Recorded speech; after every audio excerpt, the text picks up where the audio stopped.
Let's check that one. What? All right. Okay, Oh, sorry. okay, ready? I pledge of allegiance for the flag of the United States of America and to the republic for which it stands, one nation, under God, indivisible, by liberty and justice for all. You may be seated now. Thank you. We will now take a roll call of the trustees. Bill Lambert, Laura Berman, Laura Blakely, Devin Conley, let the record reflect that all 4 trustees are present. We'll move on to the approval of the agenda. There is a request, trustees, if it's okay, to move the school showcase, item 3, ahead of the special recognition, item 2, since we have our students with us tonight, if that's okay. yes. All right, are there any other questions from trustees? We'll take public comment on the agenda. If you're a member of the public and you would like to comment on the agenda, you can raise your hand in Zoom, press *9 on your phone, or in person, you can submit a yellow speaker card and approach the podium. Seeing as there is no public comment at this time, is there a motion? I move that the board approve the agenda. with item 3 moved to 2. I second. All those in favor? Aye. Aye. Aye. On a motion made by trustee Lambert and seconded by trustee Blakely, the agenda is approved with the switch of item 2 for item 3.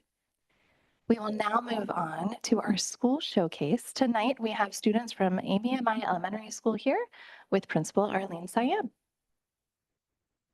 Good evening, everybody. We do have a PowerPoint. We're going to start the evening with an international welcome, and we do have somebody that's going to be doing the pledge in Hebrew. You want to introduce yourself? Hi, my name is Anuk, and I'm in 5th grade at ABMI. The Pledge of Allegiance in Hebrew. Shvuat Emunim. אני נשבעת אמונים לדגל של ארצות הברית של אמריקה ולרפובליקה שאתה ומייצג אומה אחת תחת אלוהים. בלתי ניתנת לחלוקה עם חירות וצדק לכולם.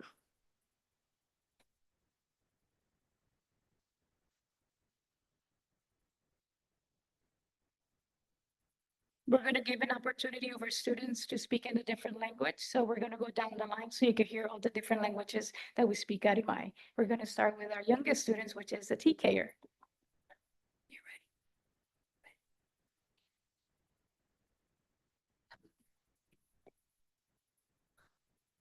My name is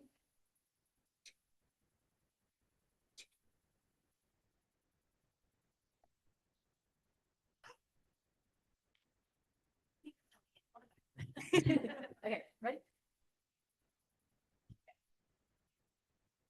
My name is Nikita.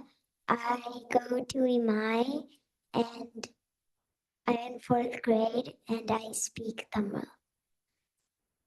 என் பேர் நிகிதா. நான் 4 great Amy EMIல படிக்கிறேன். நான் தமிழ்ல பேசுறேன்.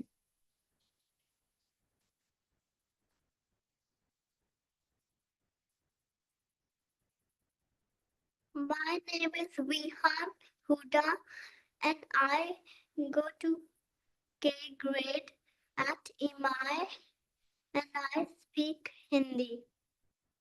मेरा नाम विहान हुडा है और मैं के ग्रेड में जाता हूँ. EMI स्कूल में पढ़ता हूँ और मैं हिंदी स्पीक करता हूँ.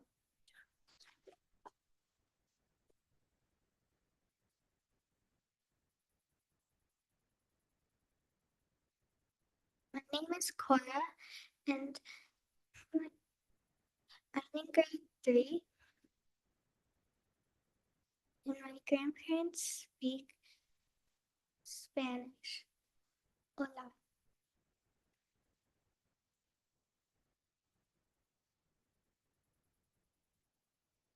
My name is Anika. I'm in 3rd grade and I speak Hindi. Namaste. मेरा नाम अनिका है. यहाँ आने के लिए शुक्रिया।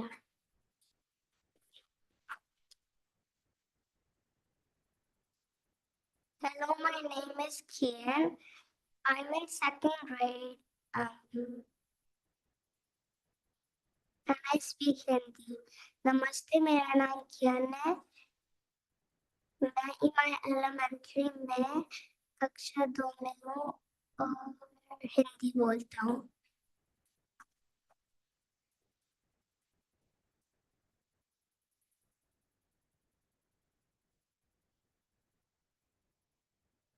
Hi, my name is Andy. I'm in third grade. I go to Amy Elementary School and I speak Spanish. Hola, mi nombre es Sandy.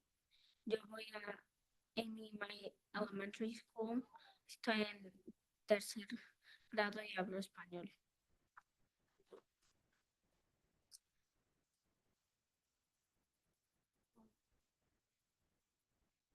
Hello, my name is Nathan, and I'm in the 5th grade, and I go to Amy Elementary School. 안녕하세요. 저는 6학 2학년 중이에요. 저는 5학년이에요.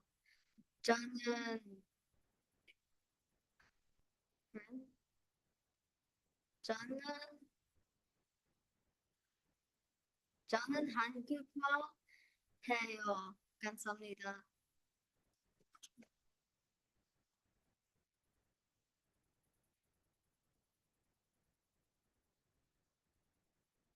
My name is Andrew. I'm in 5th grade at Imai Elementary School. I speak Vietnamese. Con nói tiếng Việt.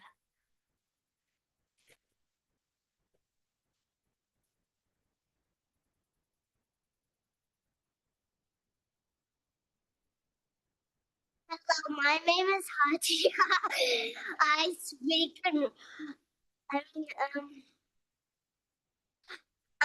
1st grade. I go to Amy Elementary School. I speak in Assalamualaikum. मेरा नाम हदिया है। मैं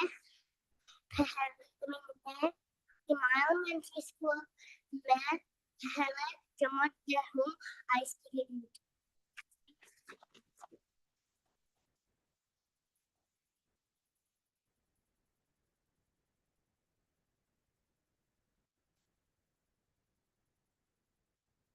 Hi, my name is Annette. I'm in 5th grade. I speak Hebrew and I speak a tiny bit of Hebrew and Russian.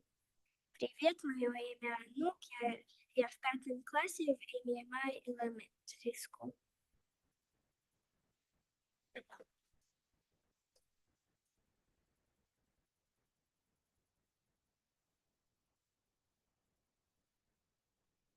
Hi, my name is Setson.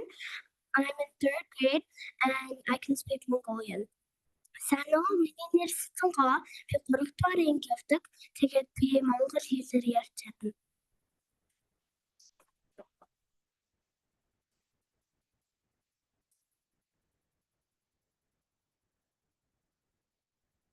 My name is Lawrence and I am in 3rd grade and I speak Cantonese. 我係黃偉華，我係咪度讀3年班，我講廣東話。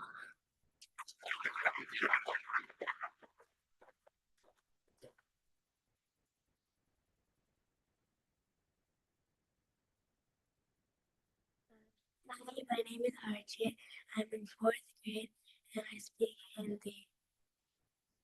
नमस्ते, मेरा नाम है अजित। मैं चौथी class में हूँ और मैं हिंदी बोलता हूँ।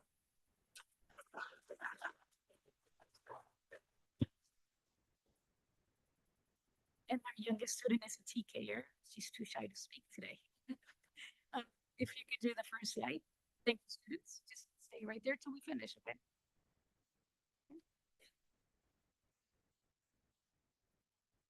Next slide. Good evening. Thank you, students, for welcoming us and sharing your languages with us. At EMI, we have over 27 languages spoken. So how we embrace heritage and culture through diverse programs and events. Our school celebrates the rich backgrounds of its students and families by fostering an environment of inclusivity and respect. Cultural festivals and assemblies and collaborative art projects not only highlight the unique traditions of each community member, but also create opportunities for students to learn from one another. These opportunities to recognize and celebrate heritage strengthen relationships within our school and nurture a sense of belonging, ensuring that every voice is valued and celebrated as we connect to our Better Together theme of community. You can see some of the events that we hold at our school. We are currently celebrating Hispanic Heritage Month, International Potluck and Dinner, where families will bring dishes from their culture to share with one another, ballet performances, a lot of opportunities for families and students to share what's really important to them and enrich our community.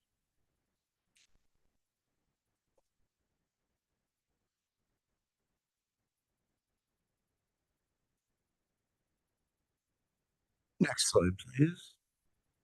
Thank you. I'm Andrew Varga, a TK teacher at Amai. This year we've started using our new SAVAS curriculum. SAVAS, my apologies. We just finished our first unit on Friday. Welcome to school. So we learned all about the school rules, how to be a good member of the school community. We also have done a lot of work about learning our names, how to write our names, how to spell our names, and about learning our classroom rules. In the last few weeks, we started learning about letter names and sounds. And of course, we're doing a lot with social motion learning. And as I mentioned before, how to be a good member of the school community.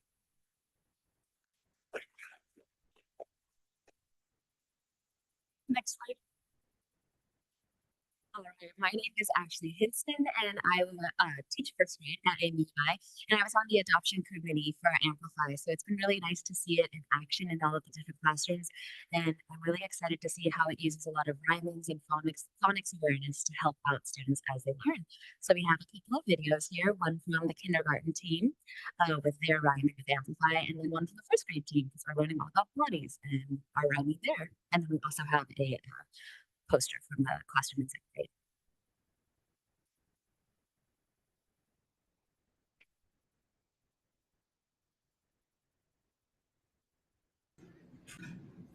Jack and Jill went up the hill to fetch a pail of water. Jack fell down and broke his crown, and Jill came tumbling after. It's raining, it's pouring, the old man is snoring. He bumped his head on the top of the bed and couldn't wake up in the morning. So close. Hi, Alan. Can you tell us about the vocabulary word nimble? What does nimble mean? Fast and strong. Yeah, thank you, Alan.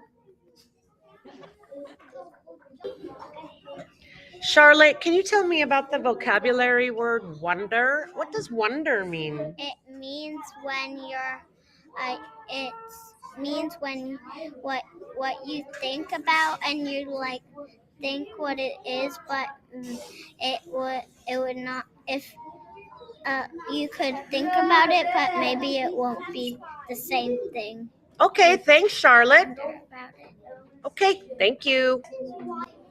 Hi, guys. I was wondering if you could show me what the word beside means. Good. Can you also show me what the word frightened means? Thank you. Some Room 1 students are going to perform Hickory Dickory Dock with you today. Here we go, kids. 1, 2, 3. Hickory dickory dock, the mouse went up the clock. The clock struck 1, bong. The mouse ran down, hickory dickory dock.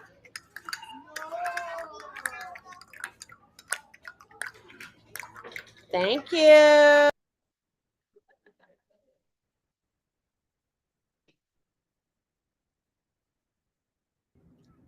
Okay, everybody, let's do popcorn.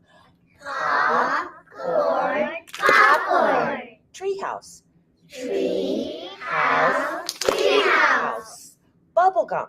Bubble Bubblegum. bubblegum. Seashell. Seashell, seashell. Treehouse? Yeah. Did we already do treehouse? Okay, no treehouse. Alyssa, what was yours, honey? Beach ball. Let's do beach ball. Beach ball, beach ball. Very good. Thank you, room one. Now.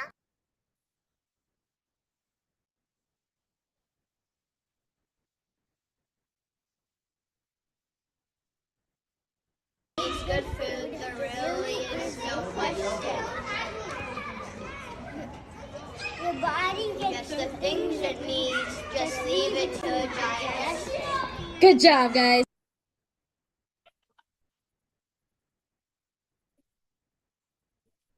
Next slide. It's good food, there really is no question. Hi, I'm Kamala Algieri. I'm one of our fourth grade teachers at MI. In third through fifth grade, we've been working on language rotations. Very exciting this year. Third through fifth grade will mix classrooms, so teachers will get to see students that they don't usually get to see. Teachers get to see students they don't usually see. And students get to see their friends in their classrooms that maybe they're not with this year. And during this time, students get the opportunity to learn across the classrooms. We're building community connections in this way because students get to see more teachers, more classmates. And we're also having students focus on a variety of English language enrichment, which is really great. Some students are getting phonics support and reading intervention, while other students might be doing novel studies. Third grade is reading Charlotte's Web. Fourth grade, we're reading By the Great Horn Spoon. And we'll also be using some new Amplify novels this year as well. Students will also get to engage in research units, and they get some really high engagement with words and phonics as well too. In one of the photos in the middle, you can see one of our third grade teachers is actually playing Wordle with her language rotation class, which is great for spelling patterns and figuring out like what letters go together and sounds like that as well too.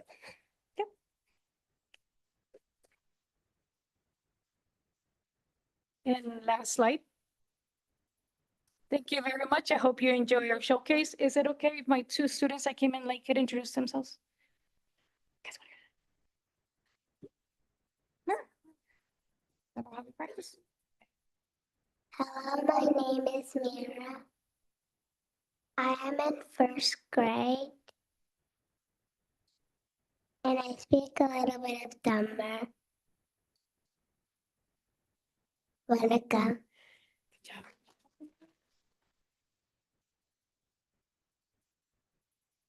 Hello, my name is Tara, and I am in third grade. And I speak Tamil. Vanakkam.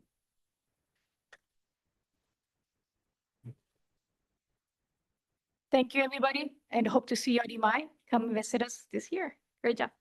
Thank you so much. Principal Siam, we'd love to invite the kids up to do a photo in front of the dais if you'd like. And the teachers too.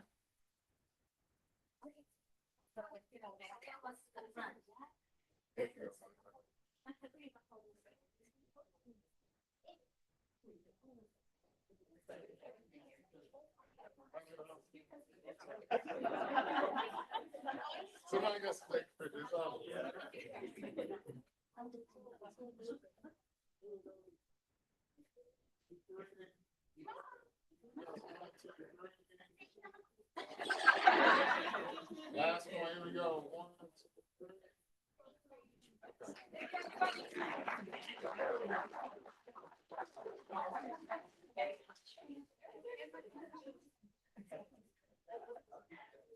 Thank you so much. It is always a treat to have students and our school communities represented here.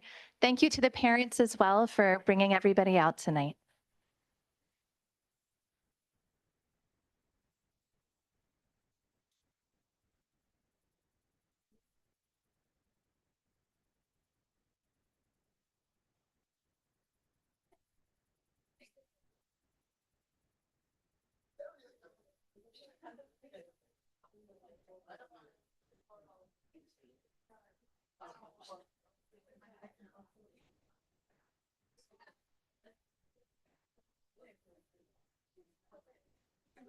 If you're standing in the back and you'd like a seat, there's some seats up front and we have more chairs available as well. We will now move on to item 3. This is special recognition.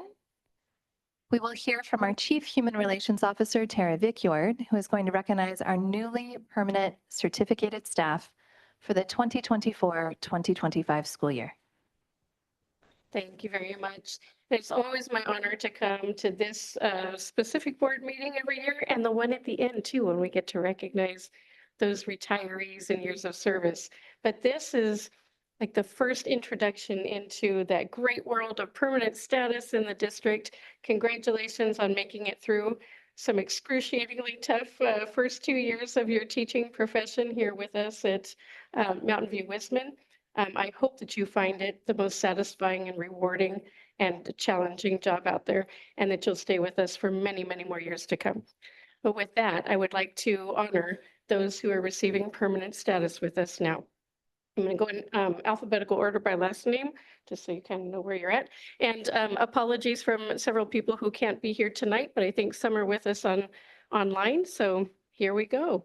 Dalia Barrientos from Therakoff Elementary.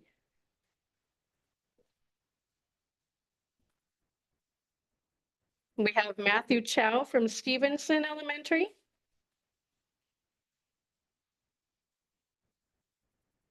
Tapan Dave from Crittenden Middle School. I know he's in Yosemite right now, enjoying. All right. Ellen Detman from Landals. Shay Dillon, also from Crittenden. Geneva Frazier from Bubb Elementary.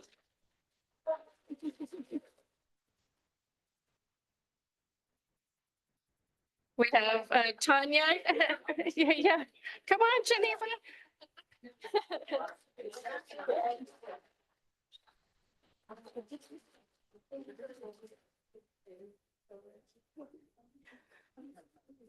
All right. Next, we have Tanya Galicia Daza from Graham Middle School.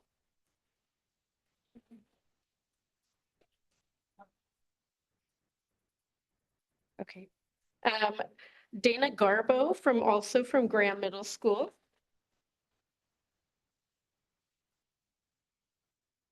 We have Elsie Guzman Morales from Therakoff. Aaron Hurd from Castro Elementary. We have Deepti Jain from Graham Middle School.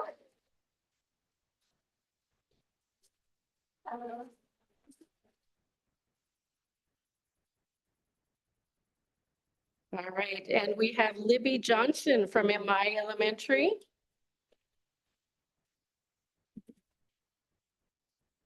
Patricia Law from Crittenden Middle School.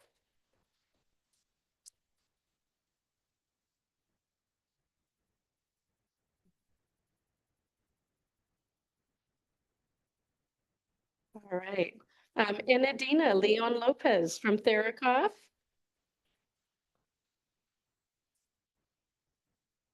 Kaylee Lynch from Landals.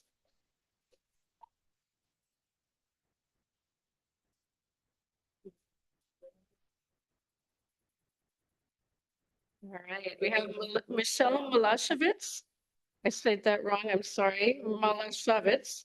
Michelle, I think I got that right. From Landals. I've been practicing all the names.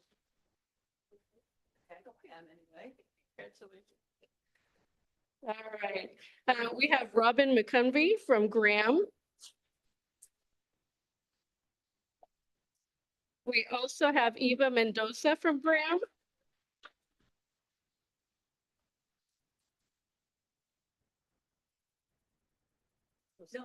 I see, I practice all day and still get them all wrong when I'm nervous in a microphone. Thanks. Okay, next we have Ashley O'Sullivan from Graham. And Joshua Orlando from Graham. We have Sarah Penalosa from Vargas.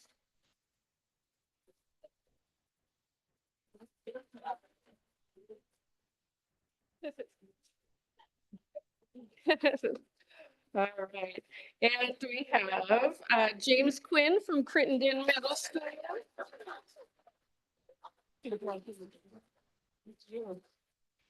And Harvest Radich from Montaloma.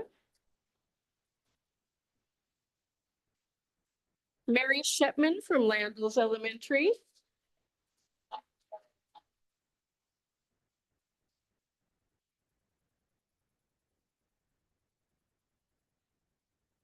All right, Vanessa Schultz from Castro Elementary. Holly Shaw Faria from MI Elementary. Dina Vang from Graham Middle School. And last but not least tonight, Rita Alejandra Villanueva from Castro.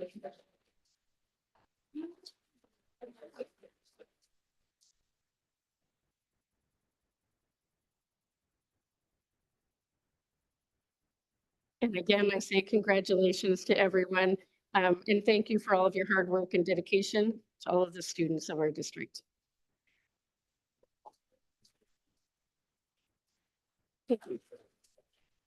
And to any teachers who I've recognized tonight who are online, I will have your apples to you at your school site shortly. All right, thank you. And with that, board, I ask that you please honor these staff members and award them permanent status in your district as presented. Thank you. Thank you so much, Ms. Vickyard. All right, so we will need to do a motion, I believe, to accept this. Are there any questions from trustees first? If you're a member of the public and you'd like to comment on this item, you can raise your hand in Zoom, press *9 on your phone, or approach the podium and submit a yellow speaker card. I see that we have Assistant Principal Kearns online, so we'll put up a 3-minute timer.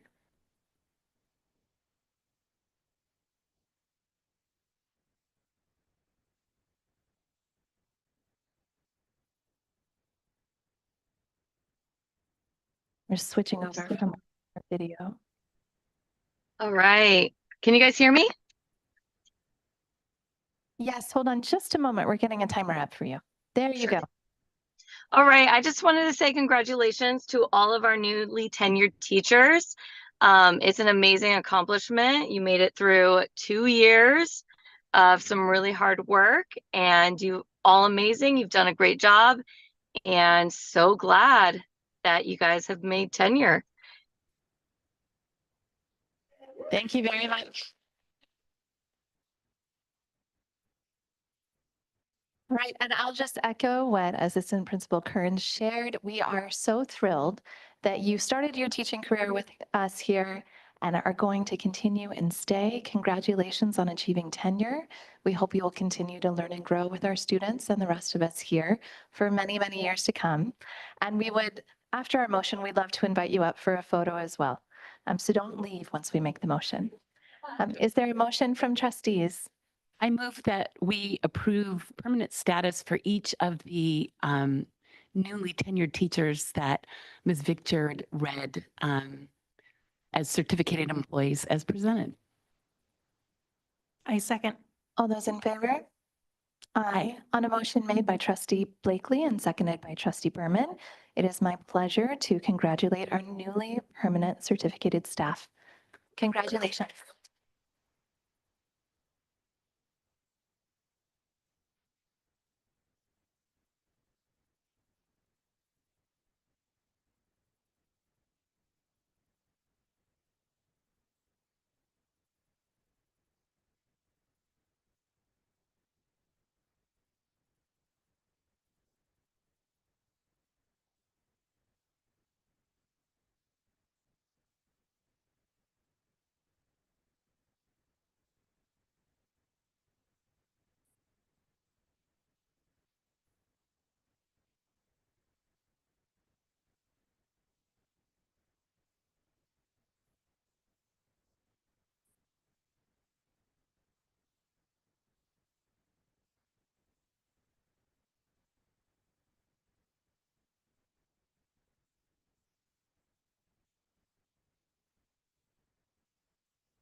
All right, we're going to move on to item 4, which is our consent agenda. Thank you so much for coming tonight to all of our newly tenured teachers.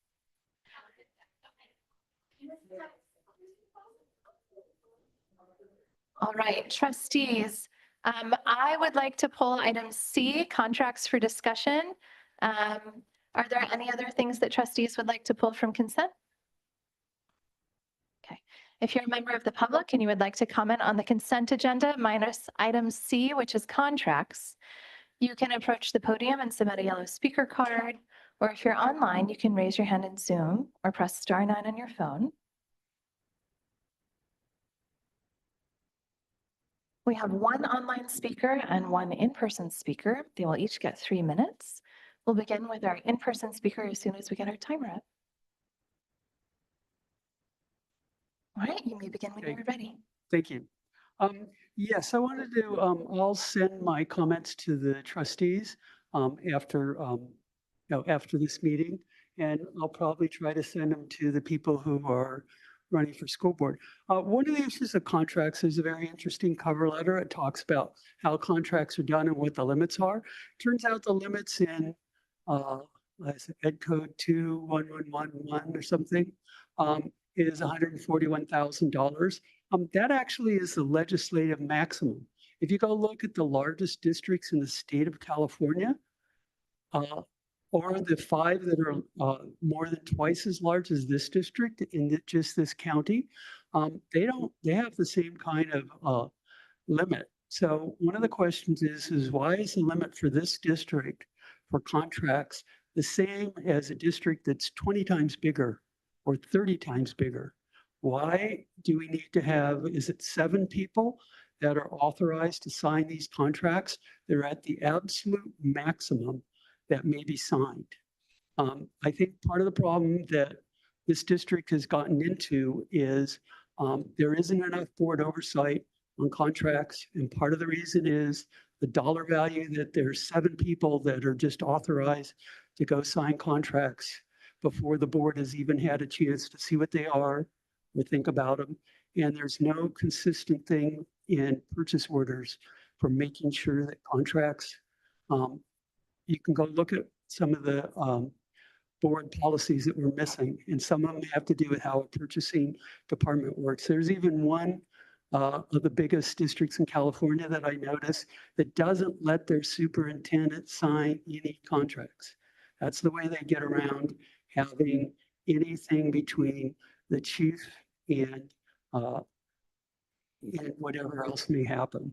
So that's one of the ways to keep interest of the chief executive away from the purchasing department, away from the signatures of who signs contracts. Thank you. All right, we'll move on to our online speaker.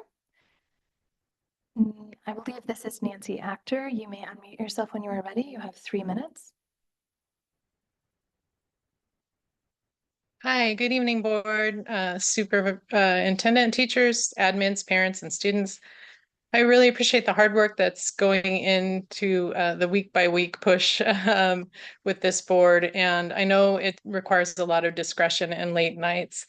Having said that, I want to note the minutes. The minutes that are up for approval consistently refer to an ILO contract. I want to clarify for the minutes that the ILO document voted on at the board meeting, the regular board meeting, was not a contract, but was rather a proposal. This distinction is important because at the time of the ratification vote, a contract supposedly existed, but it was not placed before the board for voting. Of note, it is essential that this board have full knowledge at the time of ratification of all material facts with regard to these contracts. Historically, this board has consistently ratified bids, proposals, and quotes, even in instances where actual contracts, which may or may not have conflicting terms, already are known to exist. So my question is, why is this board consistently refraining from seeking material information prior to voting on these quote unquote contracts? This is one of the many governance issues that needs to be rectified. With regard to additional governance issues, I saw on the district website that there's an RFP request for proposals up. And I'm happy to see the effort here, but I'm truly saddened by the continued push in these areas. It appears to be that we've done a check the box effort to do the minimum rather than an earnest attempt at meaningful change. Can we not figure out a real true RFP methodology and our policy framework before throwing out arguably poorly drafted RFPs?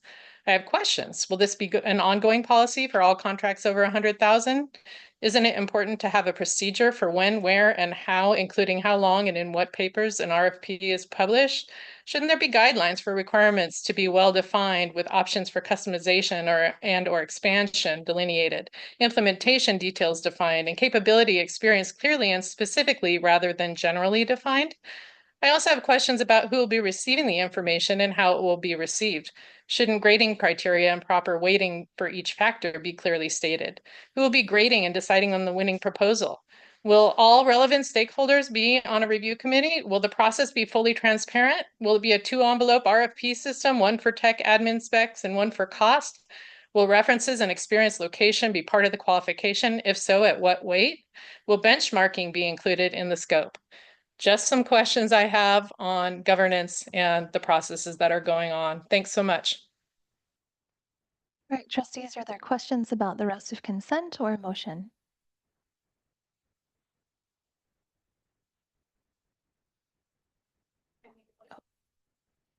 I'd like to make a motion that we approve the consent calendar minus item C contracts as presented. Second. All those in favor? Aye. Aye, on a motion made by trustee Berman and seconded by trustee Blakely. The consent contracts are approved as, the consent agenda is approved as presented minus item C contracts. And then trustees, I have two things that I wanted to talk about from item C. One is the language around our contract approval process. And something that I am interested in pursuing as a district is a vendor screening process. In my opinion, the contract that was brought to us for meditation should never have been brought to us by staff because there should have been vendor screening. There should have been a check of a website.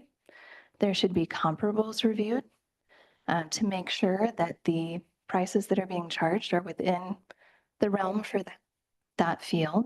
And then probably something about location as well. And so I wanted to see if other trustees are interested in pursuing that, and it's something that we could bring back to the board.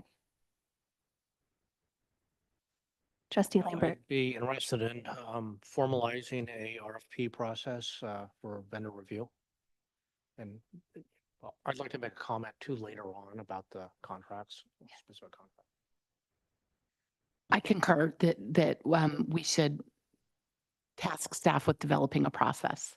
I don't think that's necessarily the board's role to spell it all out, but I think we say the what. We'd like you to refine this process and then bring it to us for approval. Agree. And Trustee Lambert. Also to a mechanism to not only do the RFPs, but bring it to the board in a sort of consistent fashion. And I'm always think it's a good idea. We see it once, allow people to comment, and then bring it back again for approval. In other words, slow things down, do things with planning and foresight. Yeah, and when I was looking at this, I was trying to figure out, is there like a financial cutoff that would be kind of a marker? That might be a recommendation from staff, but if we look at the original contract in August of 2023, that contract was quite small. And so we need to make sure that contracts are actually included, even if they're that small. It was just over 20,000. In addition to I agree. I think in addition to a financial threshold, I also think there should be a time threshold. For example, even if you have a small contract that is going on for multiple years, that should be somehow factored in to decision-making process. All right. Does that sound like enough information, Dr. Rudolph, for staff? I was looking to see if Dr. Wessel was here, but I'll confer with her. Okay, thank you. And then the other contract that specifically I wanted to ask about, I just had a question on for C.2, which is the contract with Carducci and Associates. I'm pretty sure I know the answer to this, but I did want to inquire as to why we are continuing with Carducci instead of going out for an RFP process for the design on the greening of campuses, Dr. Rudolph. Yeah, so I'll turn it over to Dr. Westover in a second, but for all of our construction projects, we actually have a qualifying process before, and then we do a bid process within. So all of our architects are actually qualified in order to do the actual work. And then from there, we place it out in the pool to see who wants to do it. Carducci is a specialized architect that is doing the particular greening work, and they've facilitated a lot of different meetings for us. We saw the difference between when Carducci, and this is no knock on HYA, but the difference between a traditional architect who builds schools versus a landscape architect who can take into account all the different needs. And I think when we look back at the Montaloma process, I think there lies the biggest difference between the two groups, because one group was solely set on, well, these are the DSA standards, these are the types of things that we're trying to do. Whereas Carducci really got in and walked the site, met with people, and really looked at, well, how is it that we can utilize this for a multi-purpose area? So there is a different process for architects and construction management firms. At the same time, with all of our construction projects, similar to some of the purchasing that we have to do, we have to go with the lowest bidder. But in this instance, Carducci was the one that fit the bill. But I'll turn it over to Dr. Westover to talk about anything else with Carducci, because she works with them on a regular basis. Good evening, trustees. So this is an amendment to a contract that we had already entered into for the outdoor learning greening. The reason we're doing it as a contract amendment, the board could have chosen, if the board was unhappy with Carducci services, to end the contract and go out again. If we were to do that, there would be significant cost to the district, because you would have two architecture firms working on the same project, trying to accomplish the same goals. Because if we remember back to at the end of the year, the board had decided to add more funds to the outdoor learning and greening project. So this is really a continuation of that project, which is why you're seeing an amendment to Carducci's contract, because they have added scope and added work. Are there any questions from trustees? Trustee Lambert. Well, thank you for your question. I was going to ask the same thing, but I'll follow on with that. I'd like to understand it. This is a large contract. Let me see, roughly, $420,000. Could you tell me what the scope of the project is, exactly what Carducci is going to be doing? How long do you expect this to last? So, I mean, their project will finish with greening. So what they're currently doing right now, and again, I guess I could turn it over to Dr. Westover, but what they're currently doing right now is they are working behind the scenes on the different schematic designs that are needed based off of the board's direction for greening options at each particular site. We actually were able to reduce the contract because we're taking over the community meetings and asking sites as well as Dr. Westover's team to facilitate those, which reduces the cost. But then we'll take it back to them. They do the DSA submittals. They manage, Greystone West manages the project, but they make sure that everything gets through in and out of DSA in time. And then they help us with the actual bidding. And then there's some, quality assurance items that they do towards the end. So their contract will conclude once all the greening initiative is complete. But the amendment to the contract is actually a reflection of the board's direction at the end of the year to make sure that we go back out to the school site communities and get ideas from what they felt like, what the school community believes is advantageous for their particular site, as opposed to them just using the greening scores and making the plans themselves. So we're going to have a presentation later on about greening and a discussion. So I don't want to get too involved in this right now, but it sounds like to me, to just paraphrase, that what Carducci is doing the planning process. They're not doing the construction or. Maybe I can help out a little bit here. So Carducci is a landscape architect. And so this is a half art, half planning, And they're in charge of hearing all the feedback, taking the greening scores, the greening indexes that they helped create last year as part of the board resolution, and then hearing the more community feedback and actually put it into action. So if communities say, we really want to see more outdoor free space for kids, they'll ask more questions about what does that look like. So they'll be actually doing the designing process. And if some of it requires DSA approval, they'll walk us through that process and to make sure to have the documents ready to go to DSA if needed. Great, thank you. Are there any further questions from trustees? We'll take public comment on the contracts. If you're a member of the public and you would like to comment on the contracts, item C that was pulled from consent, you can raise your hand in Zoom, press *9 on your phone, or approach the podium and submit a yellow speaker card. You have 2 speakers, one in person and one online. We'll put a 3-minute timer up.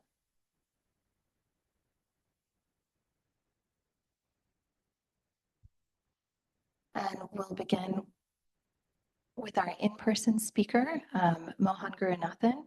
You may approach the podium and you have 3 minutes when you're ready to begin. Thank you, Trustee Conley. Good evening, trustees, superintendent. Believe it or not, I'm not here to talk about fiscal responsibility. I'm talking about a different type of responsibility. I want to specifically talk about the contract with the Dairy Council of California. So I want to read what the description from the district website. Dairy Council of California will provide an assembly for all Therakoff students to learn about agriculture and the food students consume, bringing greater awareness to the role of agriculture in a healthy diet. This will be an outdoor assembly with a live cow present during the presentation at no cost to the district. So you might wonder, why are they doing this for no cost to the district? And the answer is pretty clear. They are an industry trade group. They are a special interest group for the dairy industry. And they're bringing a live cow, not to talk to students about healthy diets, but to promote dairy products and to create the next generation of milk drinkers. I think it is a very slippery slope when we start inviting special interests into our school to promote certain products. What's to stop us from inviting the Beef Council or the Pork Council or the Soft Drink Council next? In particular, dairy is problematic for our children for several reasons. One, did you know that 60% of all humans are lactose intolerant? And when you go to people of color, especially of African descent and Asian descent, that rises to 80 to 90%.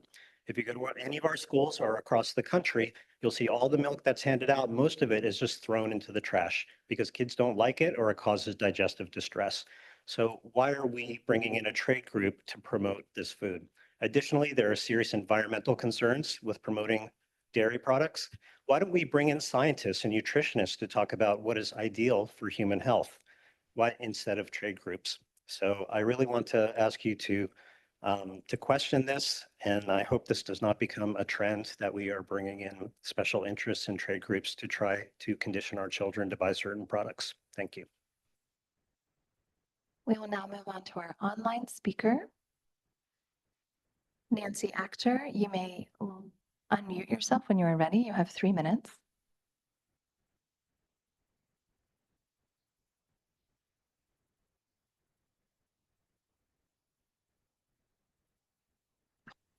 Hi, just to clarify, is this the time to speak about Carducci? Yes. Okay, perfect. Thanks. So the Carducci contract is a $421,000 plus contract that has been tacked on to another contract from 3 years ago. So I guess even if Carducci is a landscape architect with experience, that does not mean that other landscape architects aren't out there with competent skills. I fail to understand why this was tacked on to a 3-year-old or so contract when it should be presented in terms of, what the scope of work is, because this is such a significant contract. It never should have been on consent agenda to begin with. The soup mentioned that this is for greening options at each site. But again, it is tacked on to a Monte Loma contract. I just want to point out that this is not a good look. This sounds like laziness instead of looking into what all of the world's top design firms might do with our greening index. I think we're throwing away a perfectly good opportunity to do something tremendous for our schools. So I hope you'll consider this. Thank you. Are there any further comments from trustees? Trustee Lambert, No comment. I'd just like to make a motion if it's appropriate. can I make one quick comment? I'm looking forward to the greening piece later today, but there is a tremendous sunk cost in familiarizing a landscape architect with every single one of our school campuses in detail. And this Carducci helped develop our greening index. And frankly, at this point, I think knows our campuses better pretty much than anyone up here or in the district office. But they're still engaging with the school sites. So I am glad to see that we're going to be able to utilize what we have already spent to actually leverage their experience and knowledge for these designs so they'll be high quality. Trustee Lambert. I agree with you completely, Trustee Conley. Yeah, and I was just going to suggest as a matter of just information to pull the Carducci contract right now and bring it to and vote on it after we discuss the greening initiative. Just so that we're all, just so that ideas that we're aligned with the greening initiative. And would we have had to do that during the agenda earlier when we were setting the agenda earlier today? Technically, he's made a counter motion. And so you would just need someone to second it. You vote on the counter motion and then you could move it. Or if there isn't a second, then his motion would fail and then you would go back to your original motion. It's not necessarily that I disagree with it. I Yeah. just think it's appropriate to approve it after we have a full discussion about the greening initiative. Is there a second? I second that. So is the motion to approve the rest of the contracts but hold C2 for Carducci till after the greening discussion? Okay, all those in favor? Aye. Aye. On a motion made by Trustee Lambert and seconded by Trustee Berman, the contracts, item C from consent were approved, except item C2, the Carducci contract, has been moved to be voted on after the presentation on greening later this evening. Thank you, trustees. We will now move on to communications. We're going to hear first from employee organizations. Are there any representatives of employee organizations who would like to address the board at this time? If so, you can raise your hand in Zoom, press *9 on your phone, or approach the podium and submit a yellow speaker card.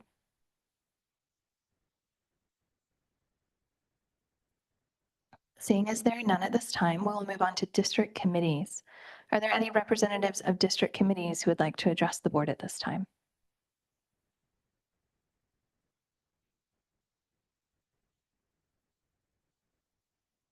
Seeing as there are none, we will move on to the superintendent update. Dr. Rudolph. Yep. So obviously, I always enjoy days like today. Where we get to hear from kids and celebrate our teachers. So congratulations to the teachers who gained tenure. That's always a big milestone for teachers when they're moving from district to district. And oftentimes when teachers stay or get tenure, they tend to stay. And I think that's also part of why our retention rate continues to go. But it also, I don't know if you saw today earlier, Jose Antonio Vargas, who is a namesake of one of our schools, who's from our community, similar to Amy and I, was actually featured on NBC Bay Area today. And the reason why I bring this up is because if you listen to his story, you hear him talk about the impact that teachers have and how for him, his career in journalism actually is rooted into a teacher at Crittenden giving him the bluest eye and saying that this is really something that he should check out. And to see him become this big advocate and eventually get a namesake is really important. So I just want to commend our teachers for realizing that like that 1% that they always are striving for, trying to get things to move. Sometimes we don't see the impact of that in the beginning, but 20 something years later, here we see Jose doing amazing things, but it stems from him in 7th grade getting a book from a teacher. So just wanted to say congratulations to that. And then just a couple of quick things. So the first one is we are doing an annual health Family Health and Wellness Fair this Saturday, the 21st, from 1 to 4 p.m. at Mistral Elementary School. So thank you to Mistral and Castro for hosting the site. The health fair is sponsored by Assemblymember Mark Berman's office in partnership with us. Health screenings and vaccines are an important way to stay healthy during this school year. We also will have some snacks, backpacks, school supplies, and it's a really great family friendly event. Also, and we sent trustees, we need to move the date. We didn't realize that the city council had a special meeting on the 15th. So we sent you an email, but we are super excited about our staff housing project. Mountain View at the 7, the website just went live. Was recently profiled in the Mountain View Voice. Construction is finished and the final touches are being added while the leasing gears up starting right around October 15th. So we'll probably keep that day even though we're going to start. The first move-ins are planning for January 2025. And I just want to thank the community support for Measure T in 2020. This is the first affordable housing development in our community created specifically for MVWSD staff members. It includes, it's 144 total units, but 123 state-of-the-art units for qualifying staff members at below market rate rents. And of course, individuals can go to mvwsd.org/housing. And we also now have a video that we posted of the actual complex too. I've gotten a lot of excitement. So super excited about that. And the housing board is scheduled to meet next week to talk about some of the terms and conditions or concerns that we have. And then we'll be bringing that plus a couple of other things back in October for the board to sort of approve. And I think at that time, they'll have a couple more questions, not just about the terms, but also just about if you want to amend the resolution, because I know that that has came up. So those are my updates for today, and just want to say thanks. Thank you, Dr. Rudolph. If you're a member of the public and you would like to comment on this item, you can raise your hand in Zoom, press *9 on your phone, or approach the podium and submit a yellow speaker card. Seeing as there is no public comment at this time, we'll move on to item 6, community comments. This is the time reserved for community members to address the board on items that are not on the agenda. We welcome this opportunity to listen. However, in compliance with the Brown Act, the board is not permitted to take action on non-agenda items. To address the board, you can raise your hand in Zoom, press *9 on your phone, or approach the podium and submit a yellow speaker card. I'll wait to see how many speakers we have and then divide up the time.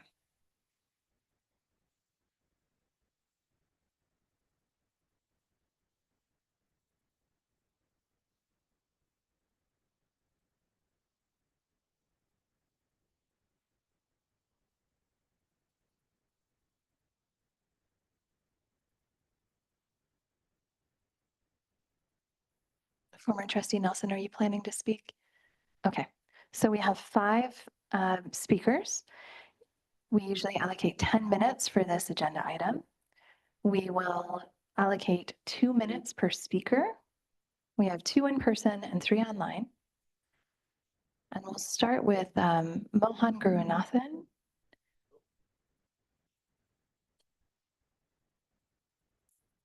You may begin when we get our timer up. Okay. All right, you're all set. Thank you. Good evening again.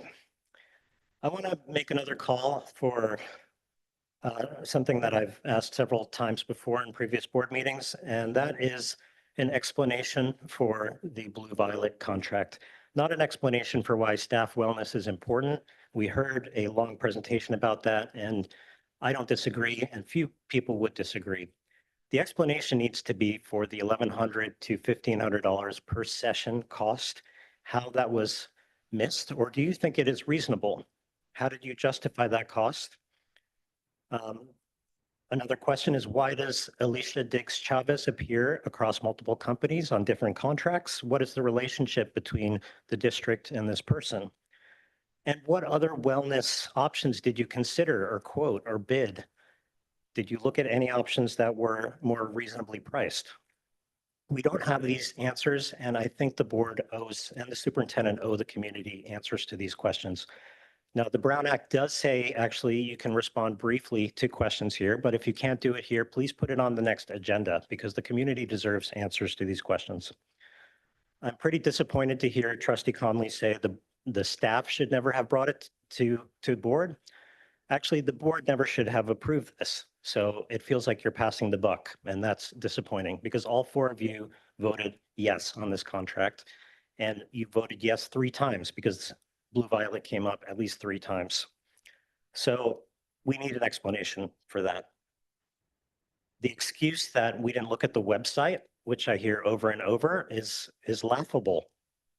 For a contract for $315,000 worth of contracts, nobody looked at the website. It is really, it's unbelievable that that was even stated by anybody.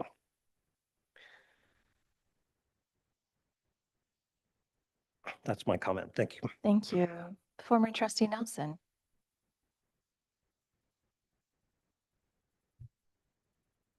Yes.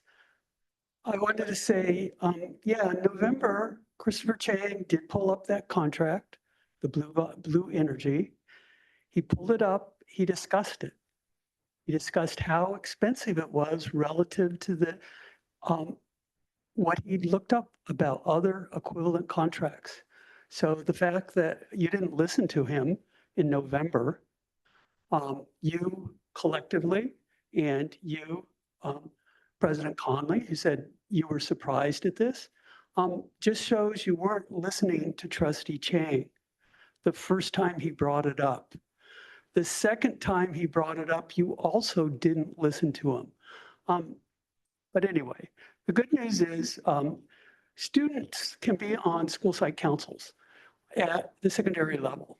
And I've started talking to the school site councils at Graham, and I will be talking at the one at Crittenton about the idea that I'm not going to bring it to the board, but maybe a board member will bring it up.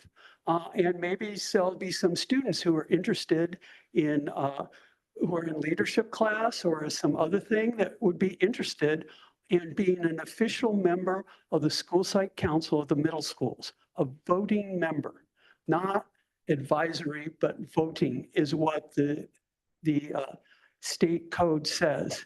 I normally don't believe in allowing, people who aren't citizens from voting, but this is it's an advisory committee. It's an important one, and it really should have a student voice. If you're serious about student voices and young people who are of a reproductive age actually having some say in their schooling, and there's limited of what they can talk about there, and you should do that. So I expect you'll be getting some more mail on this. Thank you, Mr. Nelson. We will now move on to our online speakers. We will begin with Nyong, and then Katie, and then Ms. Gatterland. Nyong, you may unmute yourself. You have 2 minutes. Driving right now. Okay. Hi, I'm driving right now. So can you guys hear me? Yes. Okay. Just want to call and just want to say thank you to the Grams new staff at Graham, the new admin team, Principal Benavides, Vice Principal Mr. D, and Vice Principal Ms. Kearns. They have been doing an amazing job, churning Grams together and then they've been engaging with the parents, just being available and just, great communication. So I just want to throw it out there. Just want to thank the team for bringing this, breath of fresh air to the school.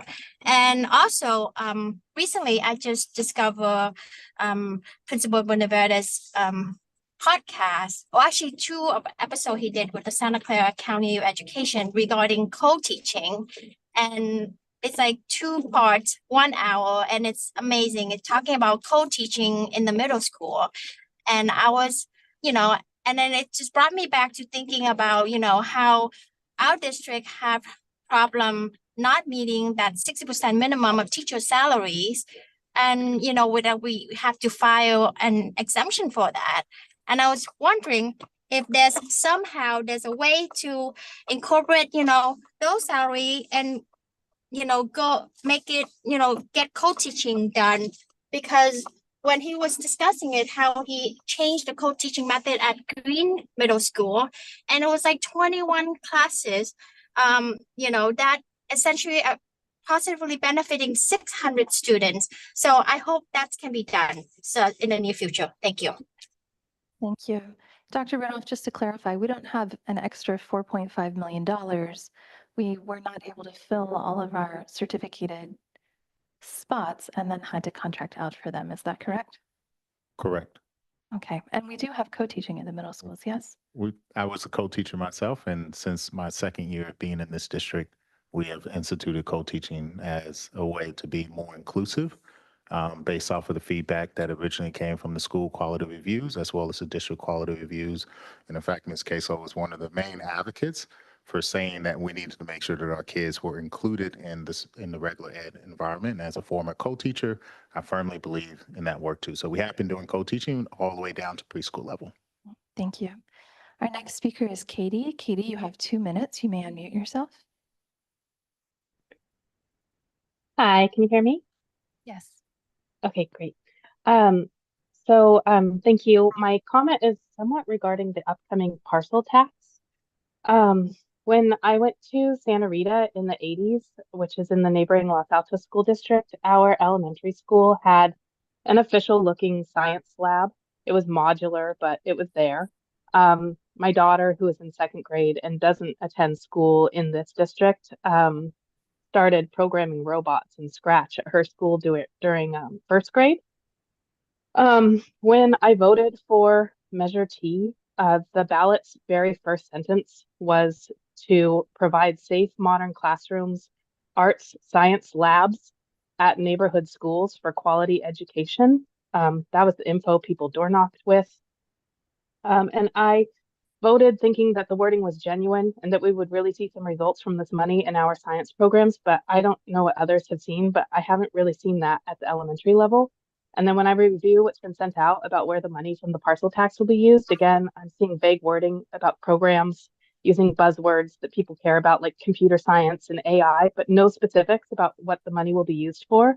My trust in the district is a little bit shaken, along with, I think, many others. Regarding the recent financial situations. And I think as things stand, without a very specific, clear plan for where the parcel money will go, I'm feeling like I can't trust the district. And with respect, I feel like I don't want to be fooled again with where the money will go. That's my comment. Thank you. Dr. Rodolph, just to clarify, when we approved the ballot language for Measure T and we moved forward on that, we had developed over the course of 6 months, 9 months, a master facilities plan, a 10 years master facilities plan, and prioritized specific projects for the ballot and had public discussion around that for months and months, I believe. Yes, ma'am, we did. And we also did a study of our science labs. And I know when Trustee Chang came on board, we actually sent him a copy of that and we can post it online that talk about that our science labs are actually very adequate. Like outside of we can't use gas and stuff, but we in both of those processes, we were very clear in terms of the priorities, just based off of lessons learned from Measure G, so that everybody was clear about what projects would be taken care of with Measure T. Thank you. We'll move on to our last speaker, Ms. Gatterland. You have 2 minutes to address the board. You may unmute yourself. Good evening, everyone. My name is Jenny Gatterland, and I have been the choir director at Graham Middle School for the past 22 years. I also have 3 kids who have been and currently are schools in our district. As a resident of Mountain View and as a parent and as a teacher in the district, I wanted to share that I will be voting yes on Measure AA, the parcel tax, and I would like to urge others in our community to do the same. I do share some of our community's concerns around some of the fiscal issues that are facing our district. But because of the checks and balances in place for parcel tax measures, I do feel entirely safe voting yes. This money will be used for teachers and students in our district, not for administration. Please remember, every parcel tax has an oversight committee. If you want to make sure that this money is well spent, please apply to join the oversight committee. Would voting no on this parcel tax send a message to our district that the community has concerns about their spending? Maybe, but please don't do that. Using the parcel tax to communicate your concerns will negatively impact our teachers and students. Please find a different way of making your concerns known and join me in voting yes to pass the parcel tax measure AA. Thank you. Thank you, Ms. Gatterland. All right, trustees, we'll move on to item 7A under review and action. This is resolution 03-090524 in support of recognizing National Hispanic Heritage Month. We'll hear from our Director of Equity, Megan Pullman.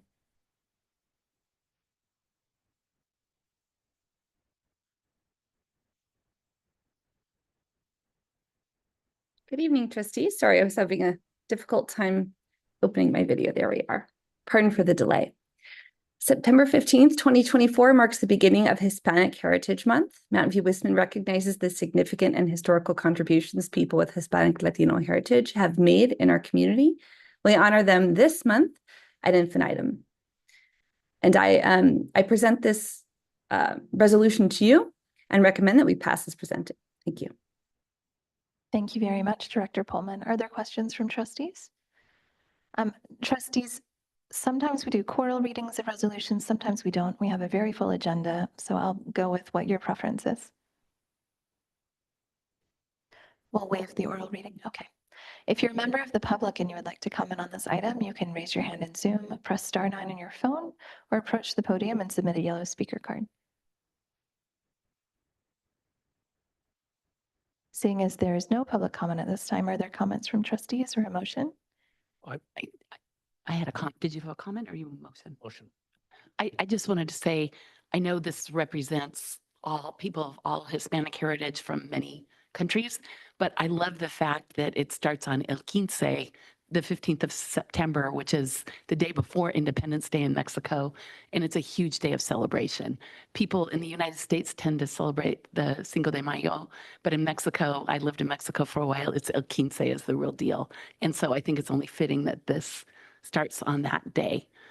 So, and if you'd like to make the motion. I move that the board approve the resolution as presented.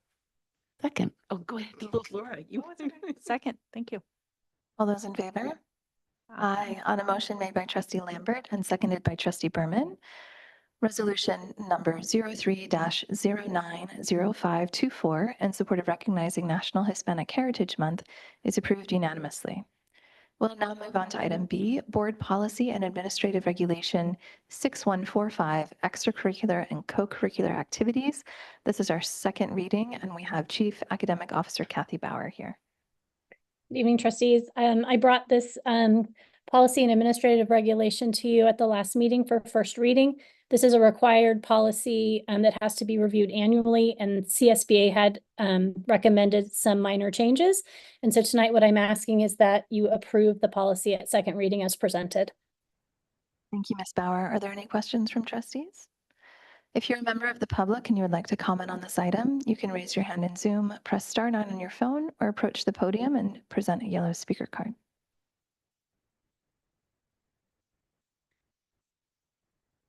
Seeing as there is no public comment at this time, is there a motion from trustees? Trustee Lambert. I move that the board approve board policy and administrative regulation 6145, extracurricular and co-curricular activities at second reading as presented. Second. All those in favor? Aye. Aye. On a motion made by Trustee Lambert and seconded by Trustee Blakely, the board has voted unanimously to approve Board Policy and Administrative Regulation number 6145 regarding extracurricular and co-curricular activities at its second reading. We'll now move on to item C, our Workplace Violence Prevention Plan. We'll hear from our Chief Human Relations Officer, Tara Vickyard.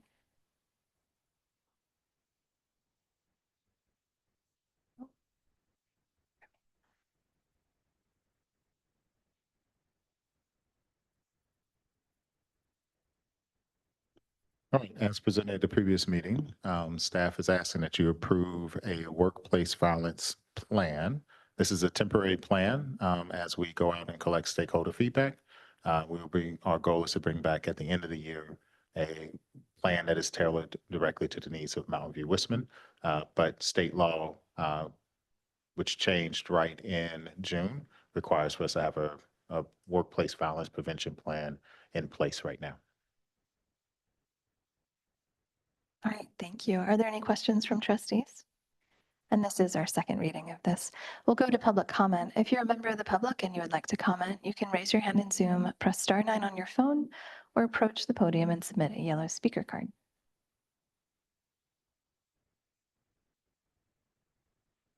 Seeing as there's no public comment at this time, is there a motion from trustees? Trustee Lambert. I move that the Board of Trustees approve the Workplace Violence Prevention Plan as presented. I second. All those in favor? Aye. Aye. On a motion made by Trustee Lambert and seconded by Trustee Berman, the Workplace Violence Prevention Plan is approved unanimously as presented. We will now move on to item D, approving the committee bylaws for the Mountain View Wisman School District Staff Housing Oversight Committee. And we'll hear from Superintendent Dr. Rudolph. So staff, as we stated earlier this year, we're bringing back a bunch of things around staff and housing. This is just the bylaws that our legal team came up with to sort of govern the Staff Housing Oversight Committee. We're sort of moving on a very tight timeline so that we can get everything back in place. So staff is asking that you approve the bylaws to govern the meeting for next week. And then if there are amendments that we need to make or if there are concerns, we can always bring that back at the October 3rd meeting and sort of moving from there. Questions? So I had a question that I asked ahead of time, but I think it's helpful for the public. We had a request from the city to add an additional committee member so that their director of the housing department could sit on the committee as well as a city council member. And that is not a part of this bylaws motion. It comes later. Correct. So we would our goal is to ask the committee to make sure they're comfortable with it, bring it back to the board to have, along with a couple of other things around terms, and for you to amend your resolution, which allows for 7 seats, including right now you have 1 vacant seat that is reserved for a resident. So we would ask for the amendment there. Okay, thank you. But we've informed the city that for the first meeting, the housing director can serve as an ex officio member. And then moving forward, if the board passes an updated resolution, we can change it at that point. Thank you. I think that's somebody with a great deal of experience that would be of use to our committee. Just to be clear, I think you said it, but there'll be opportunities to amend this, especially by the committee itself. Yes, correct. Oh, well, these are the bylaws, but the resolution that we adopted creating the committee is what we would need to amend as well. Will there be other opportunities to amend the bylaws? Yes, we can. Or the. Yes. Yes. So you're not looking for feedback on the proposal at this point? Not at this point, but if you have specific feedback that you want us to capture, then I can take notes and give it to our legal team. But the idea is that if there is specific feedback, we can bring it back and we can make the adjustments there, which I think when we agendize it will be the appropriate time. You don't want comments after this then? We need to do our public comment and then we can have comments on the bylaws.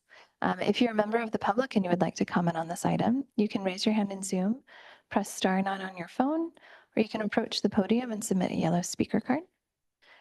We have 1 speaker in person, so we'll put a 3-minute timer up.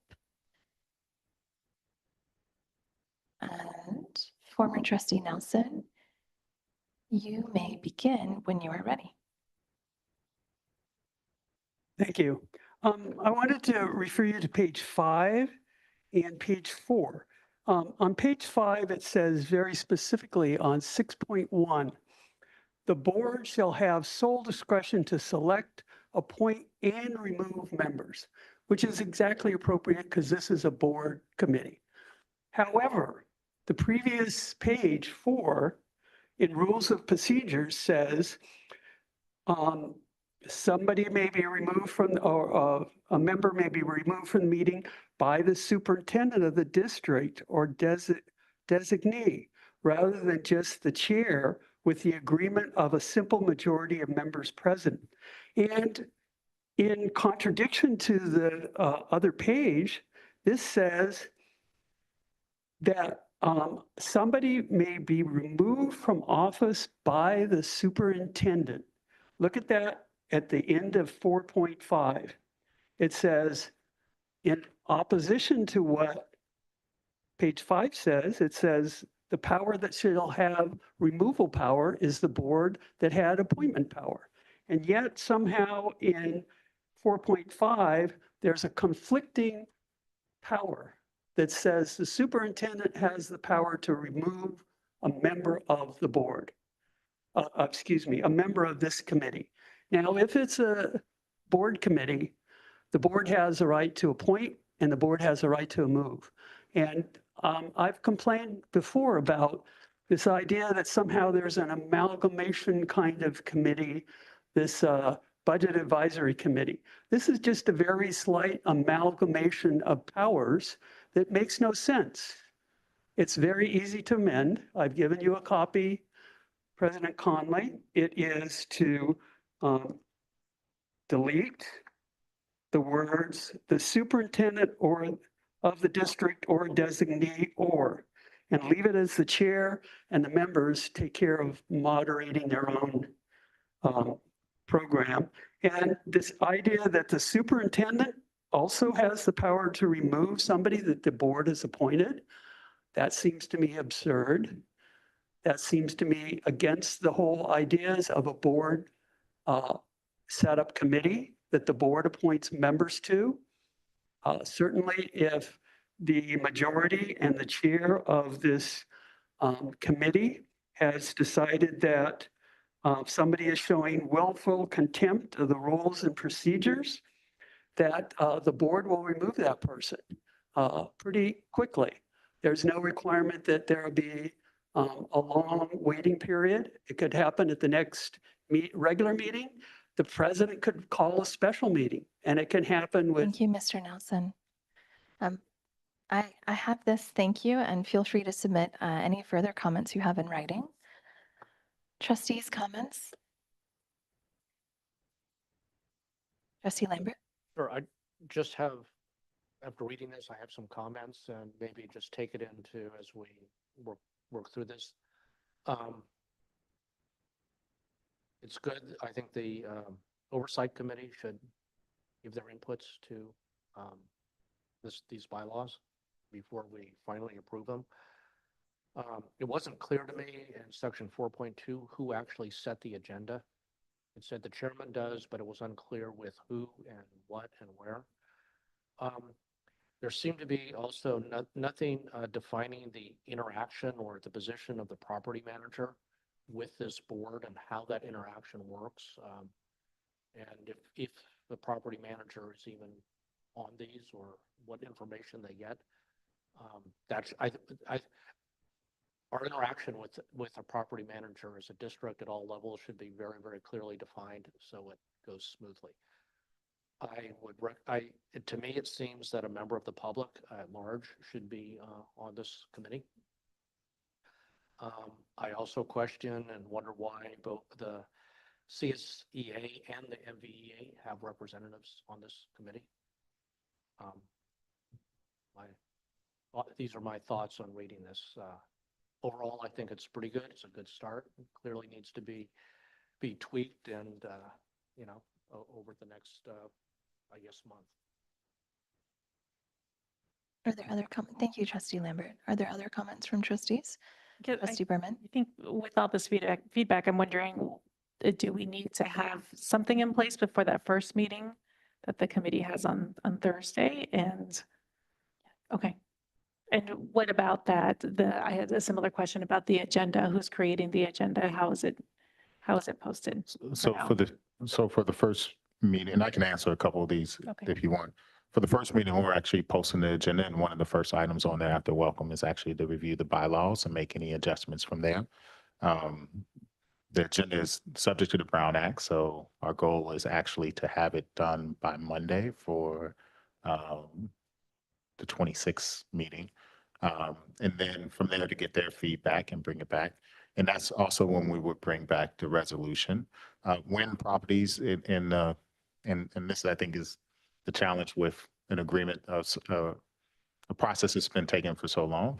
When properties, you set up a management agreement with them that you've already approved, they function as staff. And so they work at the direction, I mean, they work at the direction of the board and they work at the direction of staff. But in this function, they are staff. So they are the ones who are presenting the rents, and they will talk about why the rents are. They will talk about the terms. They will make recommendations. But ultimately, the board, this committee will make a recommendation that comes exactly back to the board. In terms of the people, I think that's covered in the resolution. What we were trying to do, similar to Jefferson, was we looked at, they had representatives from labor organizations that sat on the committee. I think it's the purpose there was especially around dispute to address that, but also just to be transparent so that when they go back to union meetings, there's always a conversation about, well, why did this person get in and why this person didn't? And so they can be the point person to say, well, this is what because one of the items actually is on there is explaining the lottery process. So they can be the point person to refer it back. But ultimately, the board is the one who makes a determination of who sits on this particular committee. And so if at the October 3rd meeting, you want to amend the membership, that's well within your rights. We are working on making some adjustments to that resolution. We just, with the time frame that we're sort of running on to get the leasing up, we're just trying to chug away at this as possible. We will take their feedback in, and then we can also bring it back to you, and you can make whatever adjustments you want. It's not a problem whatsoever. Trustee Blakely. Yeah, I like the idea of having a member of each of the two unions because the majority, I mean, pretty much all of the district employees who will live there would be members of one union or the other. And so I think just for the reasons that you explained, I think that's appropriate. In terms of increasing, adding was it the housing director from the city to the member? I don't feel like that's appropriate. I think it's totally fine and welcome for them to be an ex officio member, but just in terms of the proportion of units that are available to city employees versus district employees, if the city would have 25% of the seats on the committee, but they only have something like 12% of the units, and that just doesn't feel right to me. I do value the expertise that they bring, but I feel like the ex officio, I mean, many nonprofit boards I've sat on, the executive director is an ex officio member and contributes and adds a lot to the analysis, the dialogue, the work that the board the committee undertakes, but then they're not a voting member. And to me, it just doesn't feel right to have them be a voting member, to have two city people be voting members. That's my comment. So does it sound like we would need to make a decision about this additional member here and now? I don't think so, but I think this is a discussion we'll have on Thursday as a group, as a committee. Well, it will have to perhaps, but then we have to reopen or amend our resolution that we already passed establishing the membership of the committee. Yeah. So does that answer your question? Yes, it does. And I also want to express that, I definitely feel like this person would bring a lot of value. However, my initial thought was just being thoughtful about the representation, considering those that are renting out the units. And it would seem a little bit disproportionate.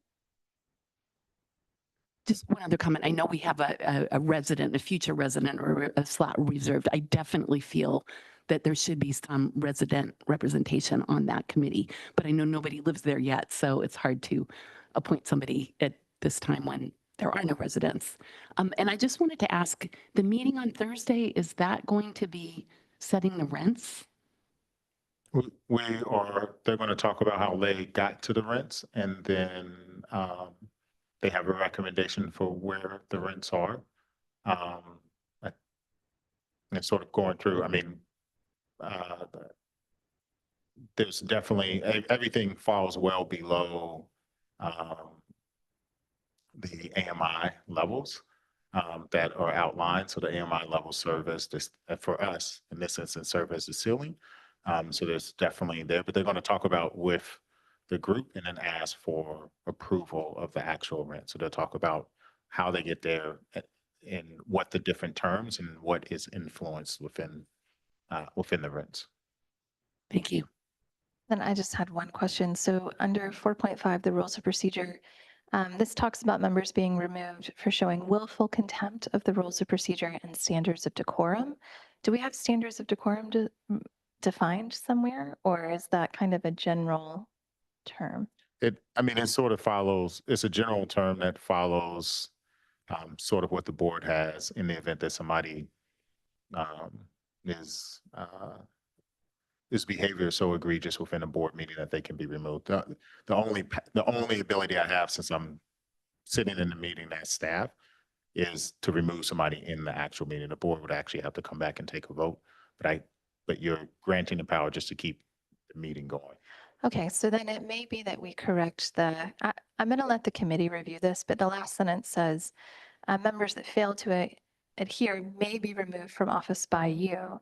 And it sounds like that at least may need to be corrected to board, if that makes sense.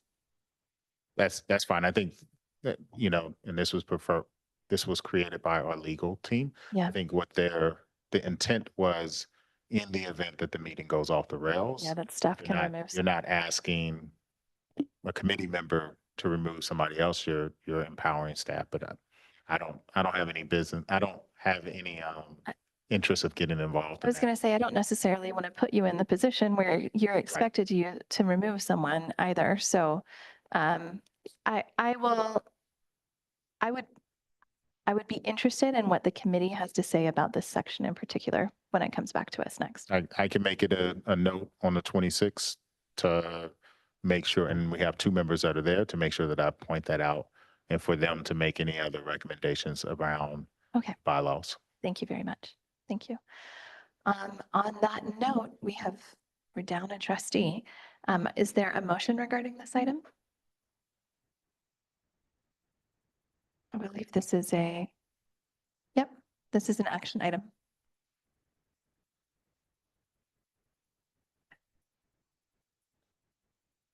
Okay, I make a motion that we approve these bylaws for the Mountain View Wisdom School District Staff Housing Oversight Committee. I fully understand that these will probably come back and be amended once we get more feedback on it as well. Second. All those in favor? Aye. Aye. On a motion made by trustee Berman and seconded by trustee Blakely, the three trustees present, trustees Conley, Berman, and Blakely. Trustee Lambert, did you hear the motion that was just made? We just made a motion to approve it, and it was seconded by Blakely. Do you concur? Okay, aye. On a motion made by trustee Berman and seconded by trustee Blakely, the committee bylaws for the Mountain View Wisdom School District Staff Housing Oversight Committee are approved unanimously. We will now move on to item 6. We can have a roll call. You know what? I'm so sorry. Public comments from the floor are very confusing in the middle of a meeting, and we do have a public comment time. We'll just do the motion again. Let's try that. I make a motion that we approve the bylaws for the Mountain View Wisdom School District Staff Housing Oversight Committee. I also stated previously that with the understanding that I understand that these bylaws, there will be input on these bylaws and they will come back to us. I second the motion for the second time. All those in favor? Aye. Aye. On a motion made by trustee Berman and seconded by trustee Blakely, the board has voted unanimously to approve the committee bylaws. We will now move on to item 6A. This is the Greening Initiative presentation. We will hear from our Chief Business Officer, Dr. Rebecca Westover. Good evening, trustees. Sorry, I just hit the wrong button. There we go. All right, good evening, trustees. Tonight, I'll be walking you through our greening process. I'll give you an overview of what the plan is for the year as we run through greening our campuses. So this is all based in our board resolution that was passed January 26, 2023, that's guided the work of the district and the advisory council that helped put together the sustainability plan. Greening is a broad term. It's understood in the broader sense, meaning that it can include playgrounds, trees, outdoor work areas. So in this case, we're not talking just about adding trees and bushes. This is really more sustainability and how do we get kids to enjoy the outdoors. It's also rooted in our strategic plan to make sure we have equitable distribution of resources that support students. I'd like to talk a little bit about the greening index and the greening metric and the greening score, which was created last year, and how this kind of guides the work that we're doing. So this greening index is a qualitative score of how our campuses look. So it covers everything from outdoor shaded space, which is color-coded, to total open space, including city parks and open school space. Then we can also look at total space per student, how much space is available for the kids. Now, these scores, no one score is more important than the other. This is more just a way of looking at what is our current space look like. Based on trustee requests, we also looked at open space within attendance boundaries. So how much open space is available to our kids? The greening score is more of a qualitative measure, looking at different standards that came through from student feedback, community feedback, as well as research. So Carducci looked out on the field and said, what is most important from a qualitative standpoint? This is an example of what the metric looks like and how it's scored. So we have both qualitative and quantitative measurements of our campuses. In totality, we have had more than 60 hours of meeting that encompass site feedback, community meetings, including Canopy and Living Classroom, and talking about the impact that it has on students. So again, extensive work has gone into understanding the needs of the school sites. The matrix and scores will be used as guiding information as we start to design our campuses.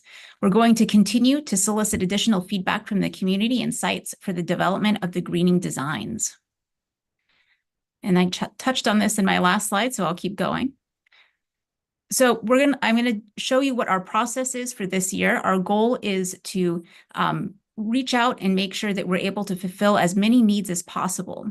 Not everyone will be happy, but the goal is to get the best design possible within our constraints.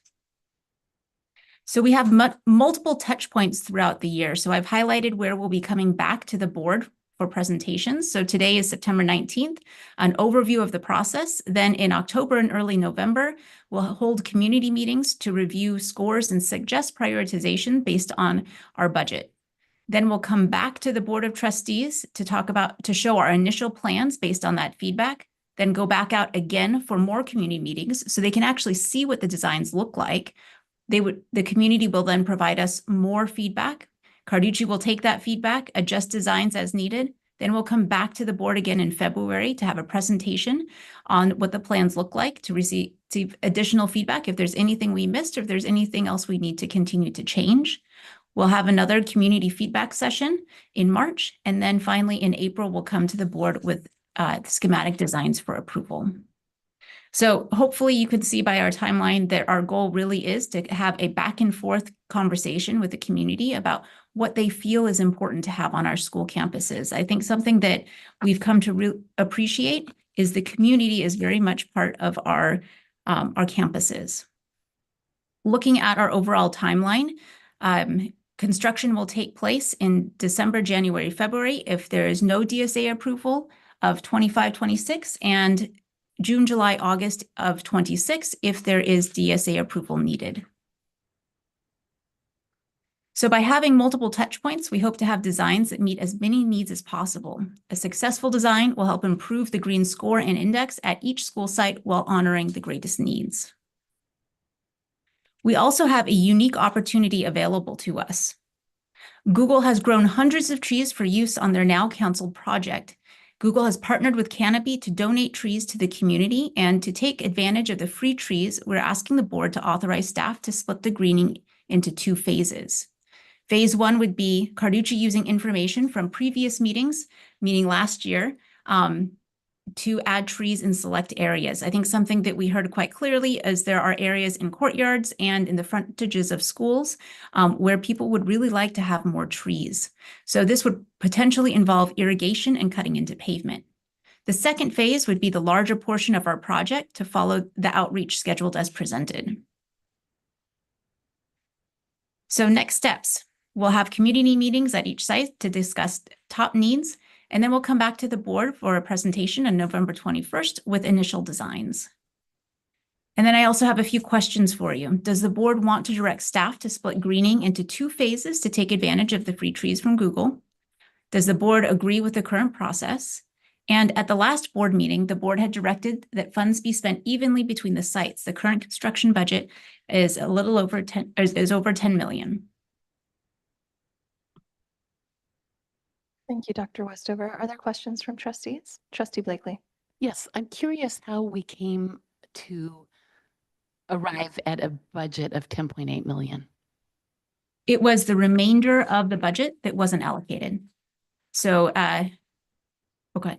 Wasn't this resulting from savings because we had spent the money so carefully and quickly and early after the measure was passed, the bond measure?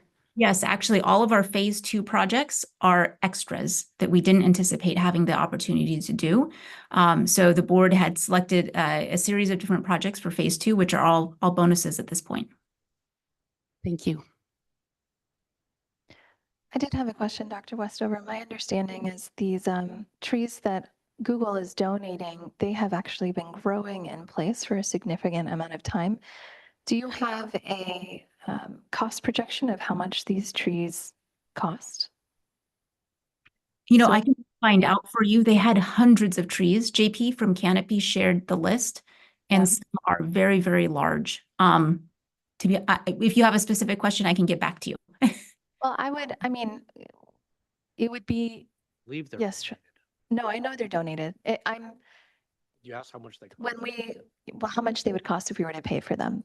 So for example, if we're to approve this phase 2 project, splitting this into 2 phases, I would like to know the fiscal benefit of doing so.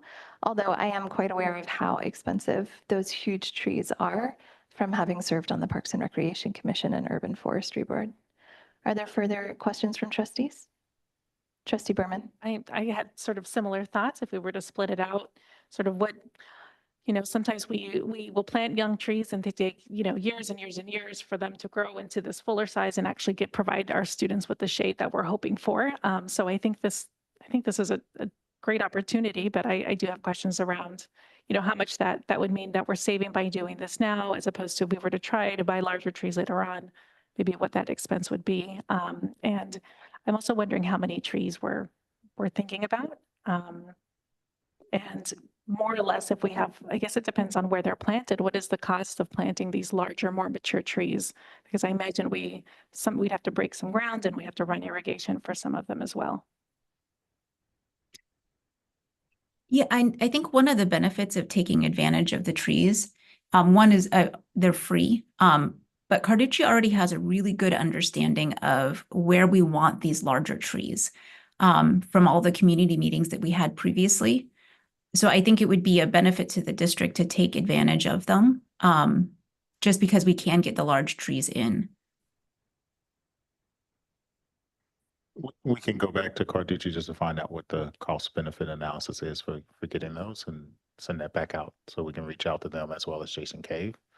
I think we look at the Vargas project and we look at how that project ended up costing us a little bit more, but it has all very young saplings or trees there. I think, there's a benefit from it. But if you would like for us to bring this back, because this is direction right now, we can bring back the actual cost possibly at the next meeting if the board. It might.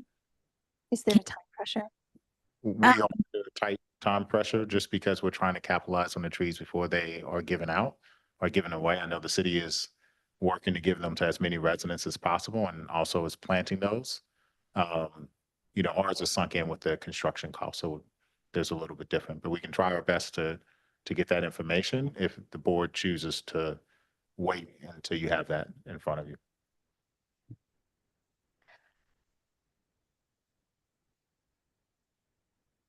Well, we'll discuss after public comment.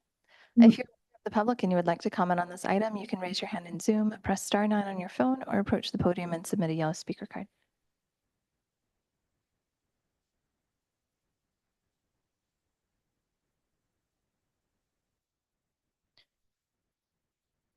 We have 1 online speaker and 2 in-person speakers. We will allocate 3 minutes per speaker. And we will start with former trustee Nelson. Hold on just a moment. Okay, we're ready. Ready? Okay, thanks. Lovely trees. I'm glad our CFO is bringing us some lovely big trees. There is a giant tree at Bub. It's been there for more than 30 years. It was a giant tree 30 years ago that provides wonderful kinds of shade for kids on hot afternoons. And it's just a wonderful tree that's kept on going. So I really hope you guys don't wait on this. We don't want any of those big trees to go away. And there's lots of buildings, as to the trustees have noticed, that don't have shade in the hot afternoons.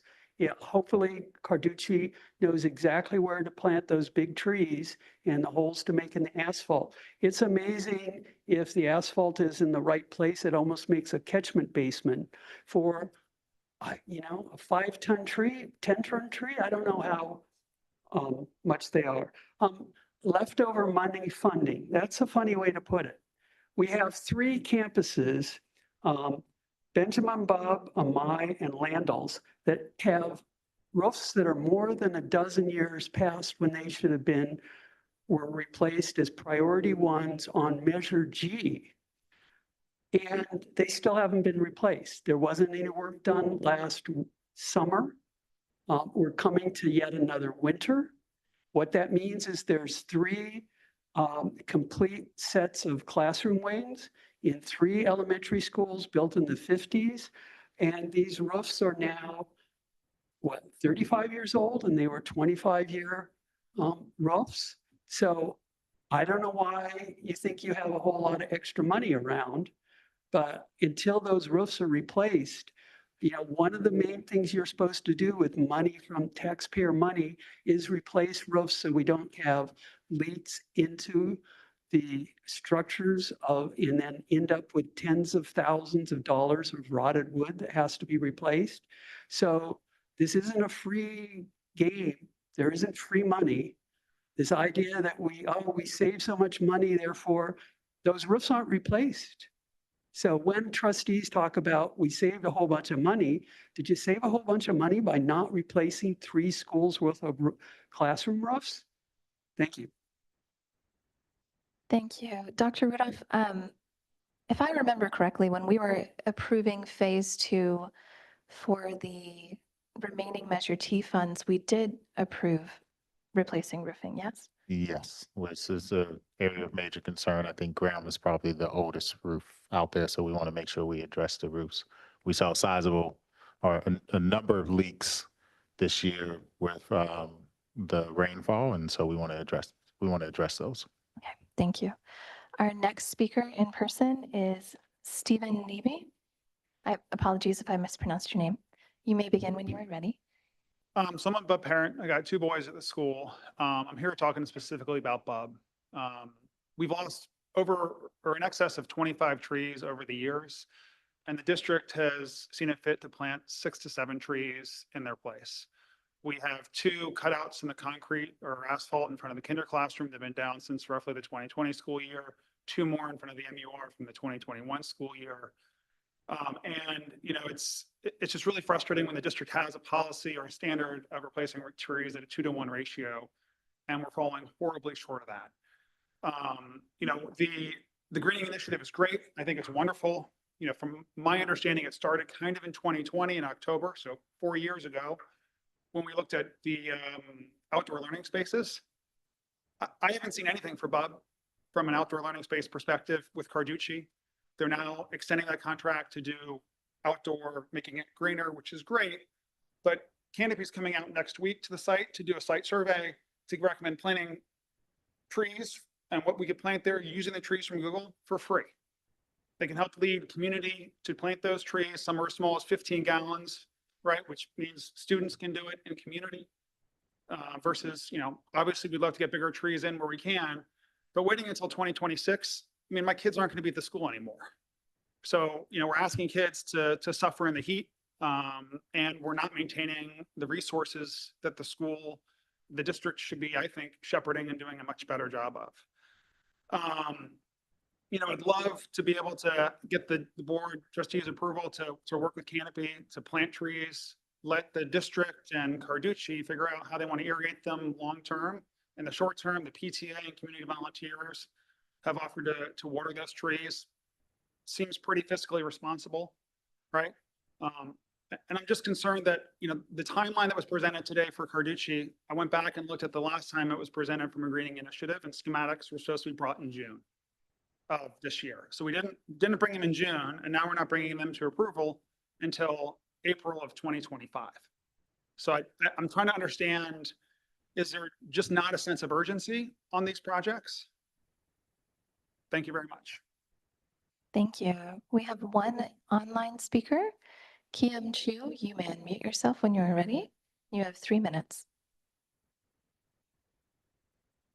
Yes, hi, thank you. I do think that planting trees is really important, and thank you for the initiative.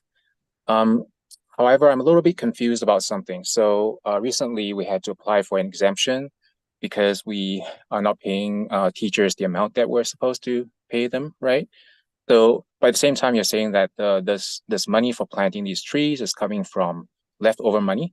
So could you clarify, how that works? If there's leftover money, how come we didn't have enough money to pay our teachers?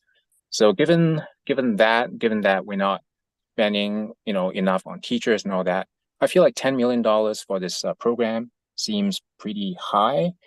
I really support planting trees, but can we do it at a significantly lower price? Thank you. Thank you. I believe Dr. Westover had some more information she wanted to share. Yeah, maybe just, oh, sorry. Can we clarify to that last comment that the money that we're looking at came from a bond? And bond is exclusively for improvements and facilities. No money from bond funds may be spent on salaries. And I just wanted to clarify that. Can we, I'm sorry, can I also clarify that other point? I feel like the exemptions come up a few times, and I want to make sure that we take care of that misconception. So the exemption. We talked about it earlier too. We did. The $4.5 million for the exemption that we are under for paying our teacher salaries is because we have tried to hire 4 existing positions. This includes, is it certificated or credentialed staff? Certificated. Certificated staff, like some of our therapists, aides, and special education professionals. And we have not been able to hire them in-house. A lot of them have moved to contracting now instead, because then they can work between districts.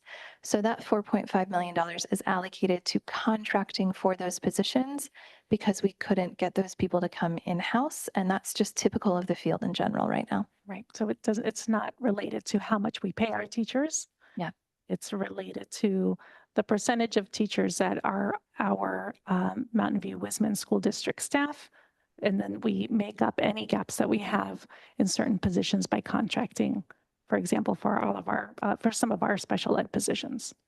And those positions were reposted. I checked before our last board meeting, and they had been reposted. So we're continuing to try to hire while we contract in the interim. I apologize. I didn't mean to take us off track, but I feel like I want to make sure that we're addressing some of those areas of confusion for just a second. Sure. Dr. Westover. Yes.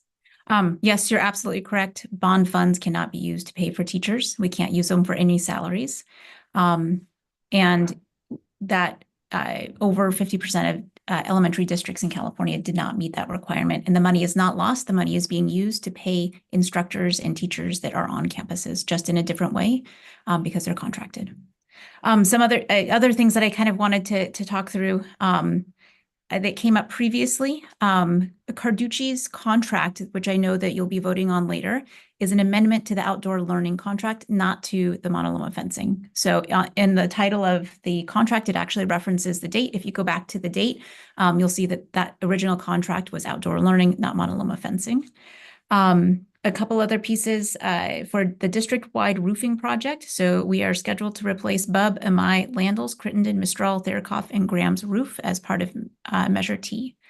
I also received some more information about the cost of trees as the board was having discussions. A 60-inch tree is roughly $10K. If the board wishes us to bring back information, I can bring back information easily on the cost of the trees if we were to go out and procure them on our own. It's trickier for me to bring back maybe how much it would cost, because Carducci would then have to do the design, and we don't have the designs yet. So I could bring back the cost of the trees. I could make a general estimate to say if we put 10 trees at each campus, this generally could be the cost, but I wouldn't be able to bring back the actual, because it would depend on if we were running irrigation to the trees, if we needed to cut asphalt out. So there would be more variables that we wouldn't be able to put a cost to. And this project moves at the direction of the board. I do want to point out, I think that there were unintended consequences of solar panels as well as fire lines. We saw this at Amai. So when I was out there, when we had the sewage line breakage, the fire, because we put in solar and had to reroute the actual fire line, they use a ditch witch to push the pipes through. And it's, in this case, it's the fire hydrant line is like a 10-inch pipe where they pushed it directly through the sewage line, thinking that they were actually below it. And that's what caused the sewage leakage at it. And so, to the parents' comment, like when we started installing solar, we didn't realize that we had to remove a bunch of trees in order for the solar to work. So this is our attempt to try and readdress that particular concern and move as quickly as we can to put as many trees in as possible. Because I think while 2-to-1 was great when we first started, when we were working on Measure G, the board has been very clear to us that we need to maximize these sites to the greatest extent possible, which is what we did at Vargas. And I think our goal is to quickly try to replace as many trees as possible at schools like Bub and other places, because they all are hot zones. So I just want to say that we are trying to correct unintended consequences that we didn't see. And that's why we're asking the board to move on this one as quickly as possible. Well, and we've also lost, I mean, just as a community, if you've watched over the last few years with the heavy rains, we had trees that suffered through drought for 7 years to a decade. And then we had these really heavy rains and the soil was loosened up, and it was like every other day a tree fell over in Cuesta Park, right? I live across from Castro, and I've seen trees go down over there. And so it's not just our school district that has been losing trees after drought and then these very, very significant rain events. So it's a challenge. I did not mean to throw a wrench in things by asking about the cost of the trees. But I am all in favor of actually. Hello, do we need a new translator? Hold on just a moment. You're on the public channel.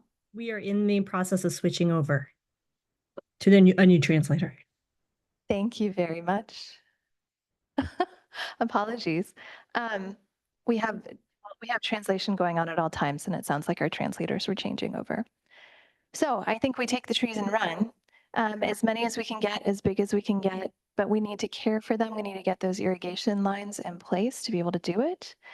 And then when we look at what started as outdoor learning spaces and then became this initiative, if you go to the tree index that we have, it takes a significant amount of time to get things designed and put in. If you go to our tree index, well, not our tree index, our greening index that we have for all of our school sites, it reviews all kinds of things, including it talks about outdoor learning spaces. It talks about spaces for like sensory walks. It talks about not just a whole classroom outdoor learning space, but smaller areas. There's quite a bit, but the land of construction is slow. I will say I'm a little frustrated. I was not in favor of going out for more and more community input this year. I wanted to get designs and have designs being presented to the community this fall because I think it helps to have something concrete. But I'll let trustees discuss further. Yeah, I don't mean to hold up anything by looking for the cost analysis. It's also just nice to know what the cost savings is when we have these new trees versus, I mean, just a general understanding. I don't need it immediately. Just eventually, I think it's helpful for our committee to understand what the cost saving was by sort of jumping in. Doesn't have to be precise or exact. I think we should definitely take advantage of the new trees. We had a speaker sort of share about the work that Canopy does as a community. I do wonder if there's some things that we can do working with Canopy, since they're really great at bringing the community together, doing some planting. I think it builds community, it gets those trees in. I think there is a cost savings. I agree with those things. So I'd like for us to do a little bit of research there too. Trustee Lambert. Okay. I have several comments. The easiest one is absolutely take advantage of the trees while they are available. And we've done enough planning. We have a good idea. And also, in the process, there's some very old trees on campuses that are probably hazards to the buildings and the children. So we should think about cutting those down and replacing them. That's easy. Okay. I think the difficulty is, and these are, I'm really repeating what I said back in January of 2023 when we approved this. I see this greening as being an ongoing process. It's not something that we have $10 million around, that we spend it, divide it up evenly between our schools, and we're done with it. $10 million for what I think all of our visions is way too little. This is a very expensive process. I can see this barely covering some of the schools I'm thinking of. And as a district, we've learned in the past 10 years, the downside of trying to use what money we have to do too much. We end up with a product that we're not happy with and actually costs us money in the long run. So I'd rather than, jump in there and sort of do things evenly, I would much prefer focusing on individual campuses like we have done with Vargas initially and address the needs of those campuses and move on as we have funding and other things available. I think trees, that's another separate issue almost. Because as we've discussed this, and as I understand these projects, and as Trustee Conley is saying, this is just not about shade or anything like that. It's about living space. It's about the environment of our campuses. It's about learning and making the kids feel healthy and welcome in school. We want to accomplish all these things, and this is far too much, far too little to do that. I mean, our schools were built, some of them, 60 years ago. Yeah, we need new roofs, but we also need this new space, and especially, modernizing it to reflect our current values as a school district and as a society. So this is a great opportunity, but this is too little money to accomplish our goals. So let's do things right. Let's do things a step at a time. We'll be doing this for 10 years, 20 years. I hope we do this for always in our school district. As much as we think about replacing, new HVAC systems and all this hardware, we think about always upgrading and improving the living environment of our schools. So that's, when you talk about the second question, does the board agree with the current process? I see something very different, okay? I see a step-by-step approach Some schools need much more than others. We don't have to have $10 million and be equal, okay? That's my feeling about this. I would also say something too, that I have watched recent city council meetings as they've thought about how to spend the money on the transfer tax, and that has evolved over the last year to the point where, I'll get the numbers wrong, but let's say 30 to 35% of the transfer tax is being spent on parks and open space. And that wasn't the plan initially. Parks and open space was at the bottom of the list. But as the city council listened to feedback from the public, they found that the public did support parks and open space and were willing to pay for it. Another point of reference is the city and the Park and Rec Commission is working on a park and open space strategic plan update. They hired a consultant to do polling, and they put a number of asking the public how much would you be willing to spend for parks and open space, and the public approved the highest number. You know, who knows how much they were willing to. The bottom line is, it shows how much our community values parks and open space and how much they are willing to pay for it personally to do this. Okay, so we should all be really encouraged by that and not, you know, constrain our vision to simply $10 million. So I'd adjust, you know, Dr. Westover is and Carducci and Associates are sort of doing the planning and things like this. That's where I'm coming from, and I don't see any other way. So thanks. Trustee Blakely. Thank you. I agree with much of what Trustee Lambert just said with some glosses. I'm totally, completely all in favor of getting the trees from Google. It is such a luxury to be able to get larger trees. When my boys were at Landell's, the trees that were along the blacktop looked like this flag, and now they're huge. But my boys were there 20 years ago. It took 20 years for them to grow that size. And how lucky are we to have access to really large trees? So I just say jump on it. And I'm, really excited and grateful for the opportunity there. As far as the current process, I do agree with the current process, but I also agree with what Trustee Lambert said, is that this isn't just one and done. It's going to be an evolving process. I do agree with sort of bifurcating, like we just said, for the trees, planting the trees, and then I still think we should continue with the rest of the process to have like a blueprint in terms of what we're looking at. That may evolve over time.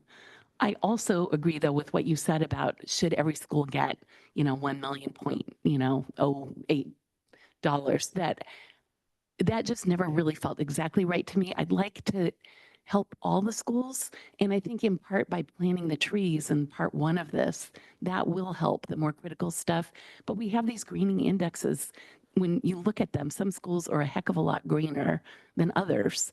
And some of them are hot little boxes. And they could all use more trees. But I think I would recommend prioritizing the ones that are lower on the greening index, because I feel like they need more work done sooner. And that doesn't mean that you're not going to spend at all the schools, but it may be that you focus on execution at the schools that have a lower rating. My understanding, just to make sure it's correct, is that we actually voted on the budget allocation already. Is that correct? It wasn't just giving direction. We voted on the phase 2 spending and the budget allocation per site. Board can amend the approach. We would have to reopen it and then vote on it again. I'm not interested in changing the funding structure because I think that all schools have significant need, but they're different. And what that greening index really shows us, not just the canopy cover, but the index looking at all of the different metrics at the sites, is that I think all of our sites have significant needs. they're just different at every site. And so I agree with the iterative process. This is an ongoing work by our district and our community. And I'm really thankful for you stating that so clearly, Trustee Lambert. I think you did a wonderful job kind of explaining that vision. But I think we start with this base, and it's a start where every school site can kick off with their immediate needs now and then continue to build on it in the future. Trustee Berman. Gosh, well, I concur with a lot of what's been said. I agree with, the $10 million. It just feels like it would be nice to see a couple of our school sites maximize as much as we can to get some of that work done. But I do remember that we had this conversation about how we split them up.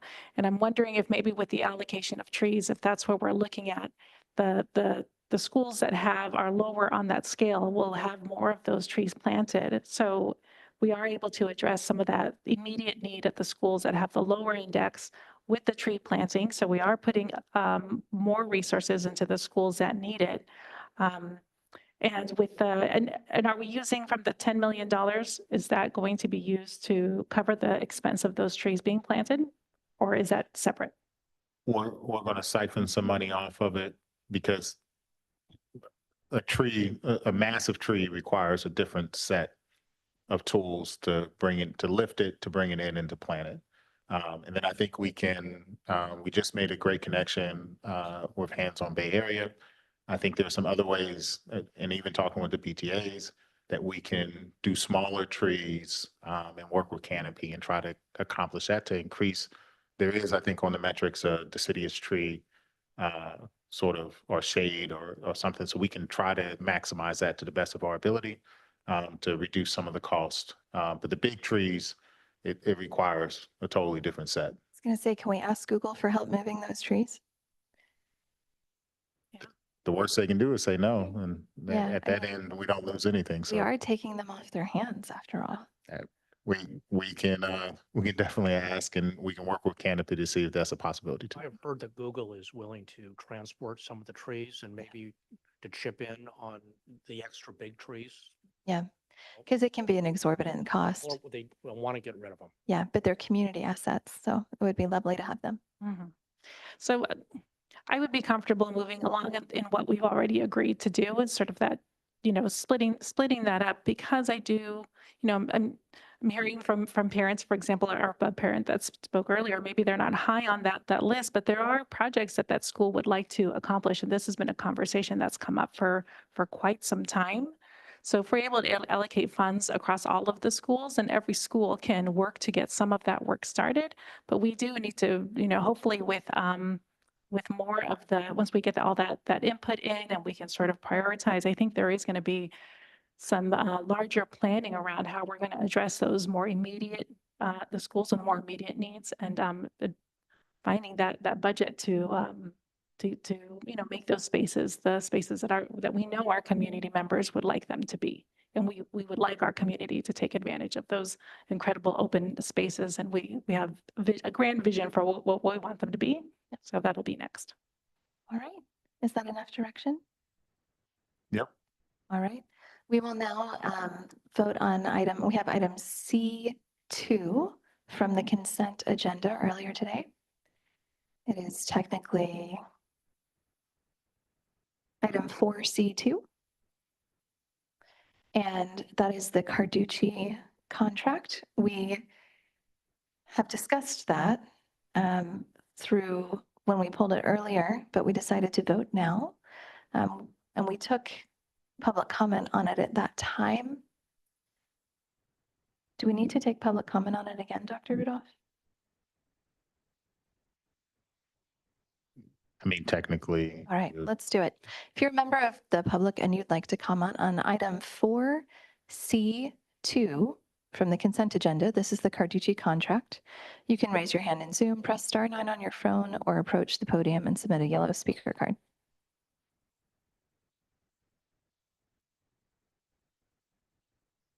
Seeing as there is no public comment at this time, is there a motion from trustees? I move that we approve the Carducci Associates Landscape Architects contract with the project addendum number 2 to the October 2020 agreement as presented. I second. All those in favor? Aye. Aye. Approve with reservations. On a motion made by trustee Blakely and seconded by trustee Berman, the board has voted unanimously to approve item C.2 from the consent agenda, the Carducci and Associates Landscape Architects contract. I propose a bio break, trustees. Dr. Rudolph, can we move a couple of items because I see that we have representatives from the city here. And I would love to be able to let them go a little bit earlier rather than having to wait. Is it possible to move things? In theory, yes, it just takes a motion of the board? Takes a motion of the board to. Trustees, would anyone be interested in proposing a motion to move the shoreline update to be Move item that- B? I move that we amend the agenda to move the item D shoreline update as the next agenda item. Second. All those in favor? Aye. Aye. On a motion made by trustee Lambert and seconded by trustee Blakely, we have moved the shoreline update to be item 6B. We're going to take a 6-minute bio break. So we'll come back at 8:25.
At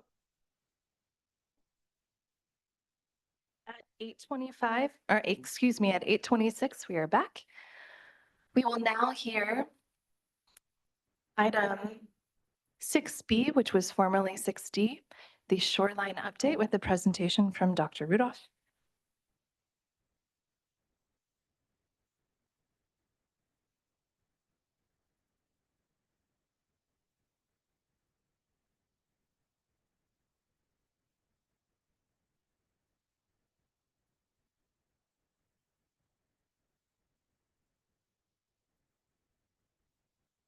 Sorry about that. I'm having a technical difficulty. I gotta log back in. All right.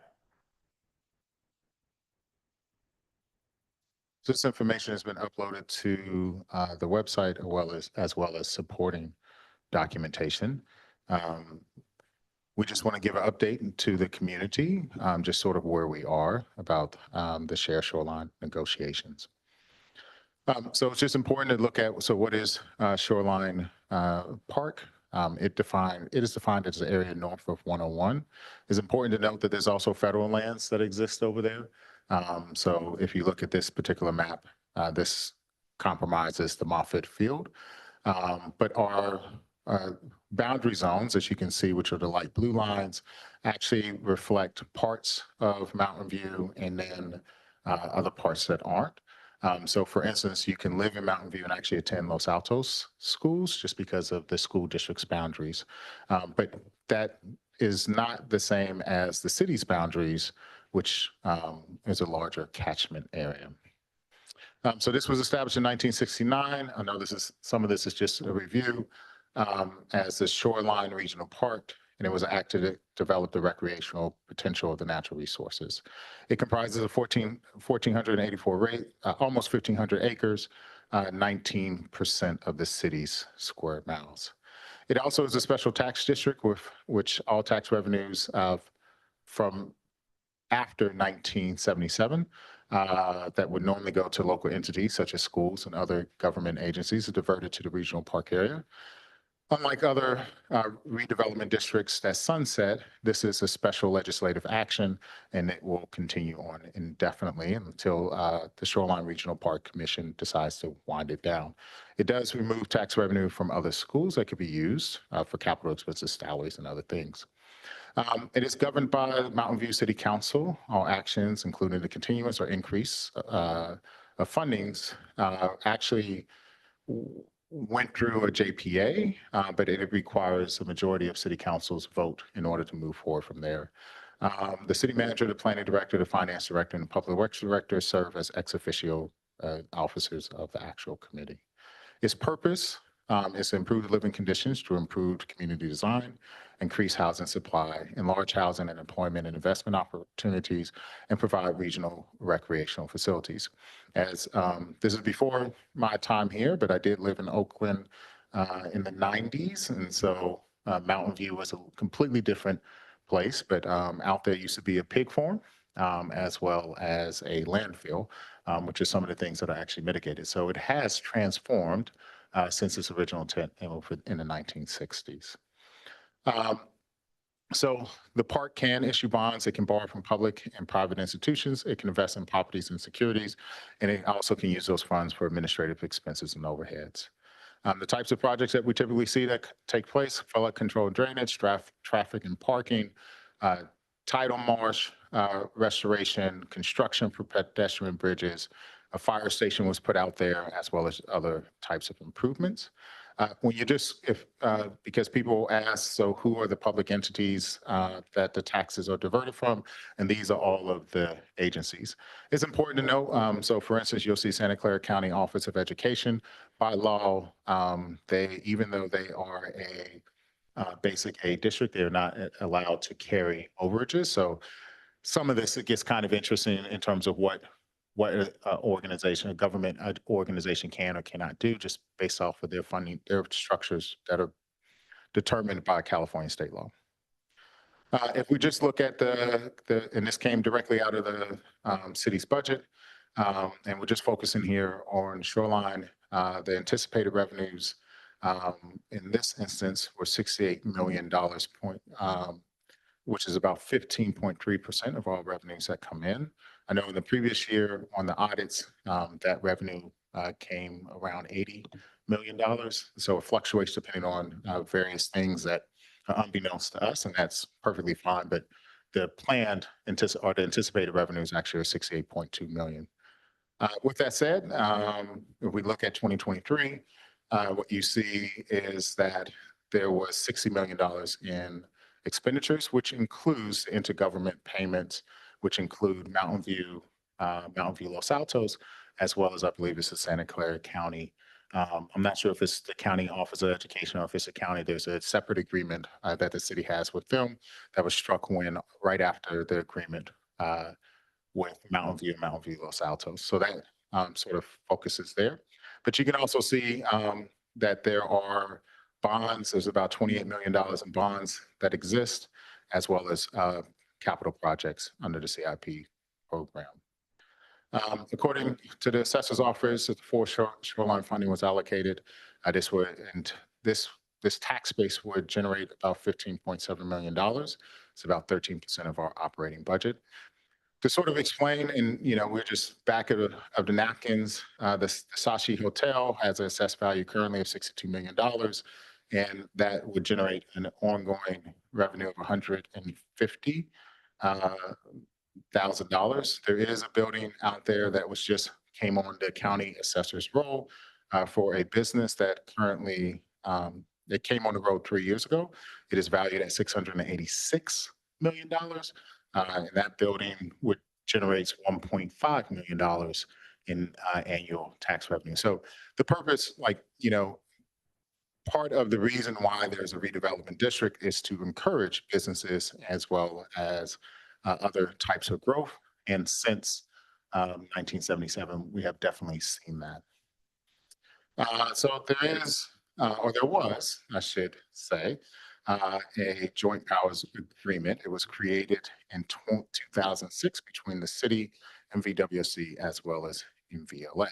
This also was when the school district was a LCFF district, meaning that its funding was determined by the average daily attendance. We have since moved into a basic A district, which means that all of our revenue is based off of tax revenue. But the initial contribution was $400,000, and I believe as part of that agreement, there also was a one-time payment that also went to the city or to the school districts. It then was amended in 2011 with a guaranteed base of $2.8 million. And then there's a whole formula that's actually been uploaded as one of the items that sort of walks you through how the calculation goes. And last year's payment was a little bit over $6.5 million. This agreement, and there was a previous presentation that was presented to the board right after we signed the agreement, stating that it would expire in 2023. And then this is just some of the items that have sort of occurred. Also in 2011, AB 26 called for the dissolution of RDAs. Again, while it looks and functions similar to RDA, this is not a redevelopment district, but it functions with all the scope. Again, it's a special carve out within the state legislature. So there's been a lot of commentary about negotiations and everybody's role in the negotiations. I just want to point out that the city manager, myself, as well as the high school superintendent are unable to negotiate directly on this because we all sat on a JPA. But last time that we did sort of approve a negotiation was actually May 30th, 2023. That is where we approved, as you can see from the timeline, the board, JPA approved it. We then brought it back to the board, approved it on June 15th. And then June 27th, City of Mountain View actually approved it. September 18th, there was a joint meeting between the City Council, Mountain View, Wisman, as well as MVLA. And at that meeting, the elected officials noted that they felt it was in their best interest to negotiate with each other on this agreement. On September 28th, the county office, which I'll talk about in a second, actually asked for a letter of assurance. That formal letter that was sent to the city asking for a letter of assurance. Because I know that there has been a conversation that we've asked for a 3-year agreement. It was a letter of assurance that was made, but I think this also highlights what happens when we don't communicate with each other so that we can clarify what is actually needed. Because I think that's been a large part of the issue since May 30th, 2023. And then that letter was reaffirmed by then President Ramirez Bermans, who just simply requested a letter of assurance. And I keep harping on the letter of assurance, and I'm going to talk about that in 1 second. You know, this was just uploaded today. There's a specific reason why a letter of assurance was needed as opposed to a 3-year agreement. The 3-year agreement was approved the next day by City Council. So there was a determination of misinterpretation in terms of what was actually needed. The ad hoc committee meeting then occurred on December 15th. On the 22nd, city staff confirmed that they would be in contact to set up another ad hoc meeting. In March and April, potential meeting times were sent out. Fortunately, none of those met everyone's street governing bodies. None of them actually met or could make it work. However, for us, there was a couple days that we could, and both Dr. Westover and myself, who were traveling, offered to meet remotely in those meetings to make that happen. On June 13th, because there was no movement for the ad hoc committee, you see that there was a letter sent over, we sent back a 1-year extension of the current terms because it was very clear at the September 18th meeting that the ad hoc committee would actually be the one that negotiates, which also was affirmed by City Council at the 10th meeting. I went back and looked at the meetings that they also noted that they were hopeful that the ad hoc committee could reach an agreement. On the 25th, city staff informed the districts that there would be no further ad hoc committee meetings, that they would occur. So I think a large part of the miscommunication, and again, I think both sides bear a brunt of responsibility for this, is that the Santa Clara County Office of Education required a letter of assurance to assure that the funds would continue on. That was based off of what City Council had said. There was no intent for funds to stop. I think there was a concern in 2023 because it was only a 1-year agreement, and City Council publicly stated that they had no intent of removing the funding at all, but they did look forward to negotiating a longer-term deal. And it's a sizable amount of money, and you know, I know that City Council as well as city staff have a lot of things that they have on the list that they are trying to do. I think we just heard something very similar from us, that we have a lot of things that we're trying to do, and there's only so much money that goes around, right? So part of, I think, anytime that we're negotiating funds, right, or sizable amounts of money that are going to have an impact on the organization, it's possible that emotions can get sort of high. But that letter of assurance was to say that funding would continue. A 3-year agreement actually requires, because it's only 3 years, in order to meet the budget requirements, it would have to be extended every single year. And that was communicated actually at the meeting.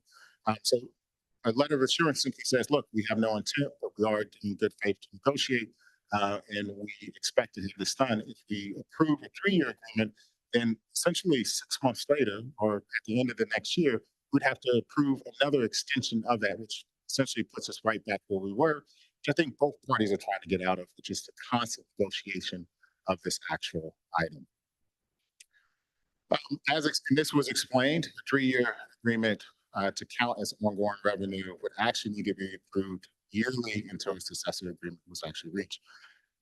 Right after the city council, the city staff brought city council approved a 3-year agreement, we actually requested Santa Clara County Office of Education to treat shoreline revenue similar to how it treats it for MVLA.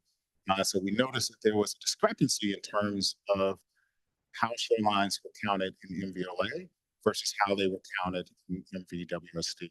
And so that is also what has changed during this time, right? But the letter of assurance is still something that is actually needed. And in one of the presentations, you wrote in there that if a successor agreement cannot be reached, which I think the original intent was to have it done in June. If a successor agreement wasn't met, then we possibly would need to undergo budget cuts until to reflect the difference of $6.5 million. So what has happened since then? Because again, direction at that meeting and the board's direction has always been that the ad hoc committee, that the board negotiates directly with city council. So on September 5th, President Conley sent a letter over to city council to resume negotiations on proposed dates. And then on September 16th, Mayor Showalter, who happens to be here, also sent over request for their approval of a 3-year agreement as a condition in order to restart negotiations. And that reflects sort of where we are over the last year in terms of negotiations. All right, thank you, Dr. Rudolph. And part of why this item is brought tonight is just that we've been getting a lot of questions from the community about kind of what's going on and wanted to make sure there was plenty of public information. We have our mayor, Pat Showalter, here tonight, and we also have city staff as well, Aaron Duncan. And so you are welcome to approach the podium and also discuss as well. We're not moving to public comment just yet. This is for city staff, since this is, and the mayor if she chooses, because you are our partners in this work.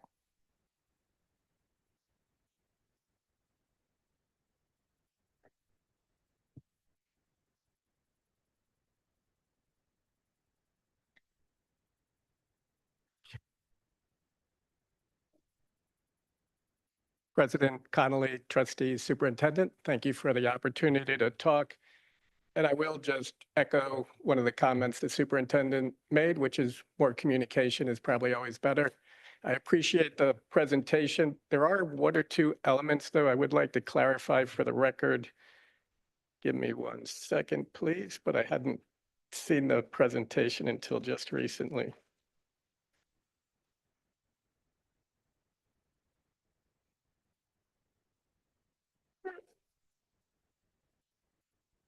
Thank you. So I will say that near the end of the timeline that was presented, it goes from October 10th to December 15th when the ad hoc committee met. There was a communication in November, which is when staff sent over a draft of a 3-year agreement. And so I just want to say that from a city perspective, the city agreement was always the construct we were going to work with. One of the reasons I say that is because when it was first communicated that all that was needed was a letter of assurance, we actually replied back saying that contractually, that's not how we do things. We do things through agreements, especially when money is involved. And so therefore, we thought it was a better construct to just extend the 1-year agreement that was going to expire. So the city never entertained a letter of insurance, at least that concept. We were always thinking in terms of it from an agreement, especially since we were committing ourselves to annual payments. I'll also add that while the presentation chronology stops in December, in January, there was dialogue between our staffs. Yourselves reached out to us to talk about section 4.1 of the draft 3-year agreement, which relates to bonding. There was a request made to remove that section, so we were still talking about the agreement that we had provided. We responded that we were not in a position to remove that and that we could not entertain removing the concept of bonding. I know that's been an issue for the school board. I don't totally understand it. The district has been bonding since the 80s. The superintendent mentioned himself, we currently have 80 million in bonds outstanding, roughly a little less of 6 million a year in debt service.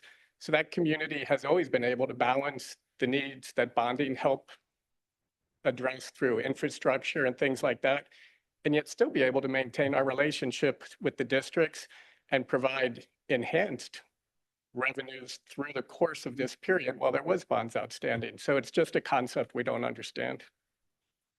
I'll also add, going back to the timeline, back in April, our city manager wanted to do a check-in, so a letter was sent to both superintendents just saying, where are we? Where are you folks in deliberations on the 3-year extension? Superintendent Rudolph did respond back that the board would eventually hear it probably in their June meeting. The superintendent for MVLA responded back that their board had actually taken action that week and had approved it. And then from our perspective, it wasn't until June 10th when we received notification that you folks were going to entertain something different with a 1-year agreement, which was acted on, I believe, 3 days later on June 13th. So just a couple elements there that I think are important if we're going to create a timeline of events. There was more communication between our two entities. And I started by saying, I think communication's key. I stand by that. I hope we continue to keep the lines of communication open. Thank you. Thank you. Mayor Showalter? Yes. I'm basically going to be sort of talking about my letter that I sent on September 16th. But thank you. Thank you very much for having this hearing about this and for inviting us. I appreciate that. And as Mr. Andrews said, communicating is good. We all know that communicating is good. So I appreciate that. So I want to thank you, President Conley and members of the board. I appreciate you keeping the lines of communication open regarding the Education Enhancement Reserve Powers Agreement. The city is committed to negotiating continued payments from the shoreline community, which is a special park tax district. It's not a redevelopment agency. It's a special park tax district. We're committed to continuing these payments to the school districts, to you and to the high school district. We value our students and teachers, and we want to pay the district the annual $6.5 million payments at a minimum. In order to do that, we have to have a contract in place. We can't give money out without a contract. Over the last 19 years, we have provided Mountain View Westman School District with $55.9 million. And it's our expectation that we will continue to provide you with substantial quantities of money to help take care of the schools for our children. I realize that so accordingly, we really do respectfully request that the district sign the 3-year extension agreement. This agreement's been prepared by the city at the request of the district last year in November. And we realize that there are some differences of opinion about the timing and nature. Mr. Andrews went over that, of the request from the school district. But the fact remains that the city council and the Mountain View High School, Los Altos High School Board already approved and signed the agreement. We are waiting on you to sign it, but we are prepared to move forward with the high school district if you choose not to. I'd like to explain why the city believes that this is the best path forward for everyone and give you assurances. The Shoreline Area Plan governs much of the business of the shoreline community and was last updated in 1993. That's quite a while ago, right? We all know that so much has changed in the North Bay Shore area since then, including the current agreement with the schools. Some things have not changed, however. For instance, the landfill that underlies Shoreline Park is still there and will be there and needs to be maintained and protected in perpetuity. And that's really one of the fundamental reasons why this is so different from a redevelopment agency, because we have those obligations that will continue in perpetuity. City staff are preparing updates to the plan to include schools, among other things. This requires legal and administrative preparation, and we anticipate that council will consider the changes in the first or second quarter of 2025. Once the 3-year extension agreement has been executed and the shoreline plan updated, we can then restart discussions to reach a long-term agreement well before the 2027 expiration of the extension agreements. As mayor, I want to personally assure you that the city is committed to work with you on this important effort to provide continued funding for our district school. The city has demonstrated over the years our commitment to the district in many ways, including funding millions of dollars for numerous programs like safe routes to school, crossing guards, school resource officers, after-school programs, free community shuttle service for students, mental health services, maintenance at our joint park spaces, providing additional funding and assistance to make teacher housing projects come to fruition, and so much more. I know we are all particularly proud of the affordable housing project that is finally coming to fruition for primarily your staff, but some of ours as well. It's really a wonderful project. So anyway, we hope to acknowledge this longstanding demonstrated commitment and sign the extension agreement so that our agencies can move forward in a productive way. And I look forward to working with you on this. Thank you. Thank you very much, Mayor Showalter and Assistant City Manager Andrews. I apologize. I called you Arne Duncan earlier. He's the former U.S. Secretary of Education, so apologies for that. Trustees, are there questions? Yes, are we allowed to ask questions of city staff or so just a question directed to perhaps Mr. Andrews, I'm not sure. You came and spoke at our meeting in the spring. I think that was the June meeting perhaps, or I don't remember exactly when it was, but it was in the spring. And you indicated that the city had no plans to bond the shoreline revenue stream. No foreseeable plans at all. And I'm just wondering whether that continues to be the case. Thank you for the question, and I recall that conversation, but I do want to say there's a difference between saying we don't have current plans and then legally committing that we won't bond. We just don't have that much foresight to be able to make that type of legal commitment. But if you ask me, do we currently have plans? The answer is the same. The answer is no. But can we, in all good faith, knowing that a year from now, 2 years from now, 3 years from now, who knows what could evolve out at Shoreline that might require bonding? Maybe we get into a favorable interest rate environment again. So yeah, we can't in good faith commit to not bond. It would be legally irresponsible considering that the legislation itself actually has entire sections contemplating that bonding is necessary, like all of us, to make sure that we build the infrastructure we need for whatever is going to transpire out there, whether it's housing through the Google North Shore precise plan or other elements of what could evolve out there. But the answer remains the same. Current plans? No. Yet the prior agreement did agree to that. It was my understanding at the time that we knew we would include that for a one-year agreement only.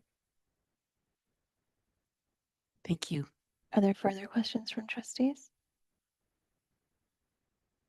All right, we'll take public comment. If you're a member of the public and you would like to comment on this item, you can raise your hand in Zoom, press *9 on your phone, or approach the podium and submit a yellow speaker card.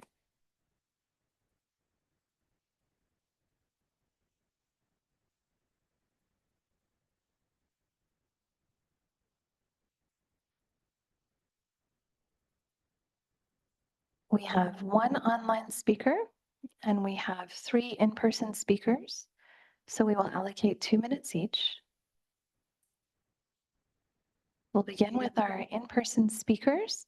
We'll start with former trustee Nelson. Thank you, President Conley. I'd like to start at page 19, since the earlier part is pretty pro forma for those people who have been studying this for more than 12 years, which I have. I want to talk about page 19, because this page is unintelligible. Well, that's a 6-syllable word that I just messed up. It doesn't make sense. And that's what many of us think about when talking about this. If you're saying we're trying to get along, there's a versus. You know what versus means? Versus is setting up a fight. Remember that fight? Stephen Nelson versus Mountain View Westman School District? Versus sets up a fight, not a way of getting together and agreeing. So this is unintelligible. What's going on in the second part of it? It doesn't make sense the way it's written. That bullet point doesn't make sense either. Mountain View Westman School District has since asked Mountain View Westman School District not to be counted.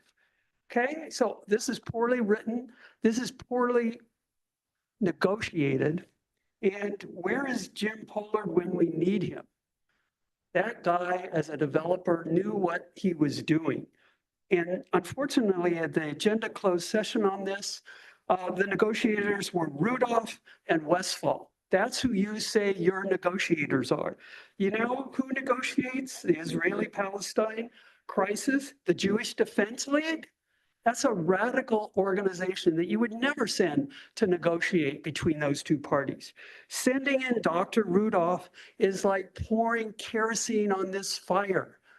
Get him out of these negotiations. You guys, I don't know how you guys expect. Thank you, former trustee Nelson. Our next speaker is Mohan Gurunathan. You have 2 minutes. Thank you, trustees, for hearing another comment. I want to appeal to you as a parent, as a father, someone who's really concerned about the future of our schools, to accept this agreement and really to plead with you to accept the 3-year, $6.5 million agreement and appeal to ration here. It's a special, the Shoreline is a special tax district. We may wish or beg or bargain or plead that it was otherwise, but that's what it is, and it's not going to change. Time is running out to accept this money, and I know you don't like the conditions of potential bonding. But as Mr. Andrews said, bonding has historically been an option since the 80s. So it's nothing new, and the city has always made good on its commitments to the district. Basically, the choice is between $6.5 million and nothing. And we know from Dr. Westover's slides, if we accept nothing, that drives us into a fiscal crisis. And the only ones that we're punishing are our kids here. So again, I'm pleading with you to accept this. I believe I speak on behalf of a number of other parents. And we please don't punish our kids over wishful thinking. We are arguing with a brick wall here. And we need to do the right thing for our kids. So please accept the agreement. Thank you. Our next in-person speaker is Charles DeFazio. Hi, Charles DeFazio, a parent of Vargas and Crittenden students and board candidate. So I appreciate the update on the Shoreline Regional Park community. I think it's important that we resolve this with the city. And I want to thank the city for joining us to keep communications open. Neither the district nor the city are going anywhere for anytime soon. So I think it's really, we need to be able to work together. I know that both the city and the district are working in good faith in what they feel are the best interests of the people they serve. And we have lots of amazing joint work together. I think Mayor Schwalter mentioned a lot of them. So I hope we can find a mutually beneficial agreement together. But as we often say at work, hope is not a strategy. So I think the major question that I would have is that we need to answer is how we've changed our approach to resolving this disagreement, or if not, how we expect the current approach to kind of bring this to a close. Thank you. Thank you. And now we'll move to our online speaker. Nyong, you may unmute yourself and you have 2 minutes.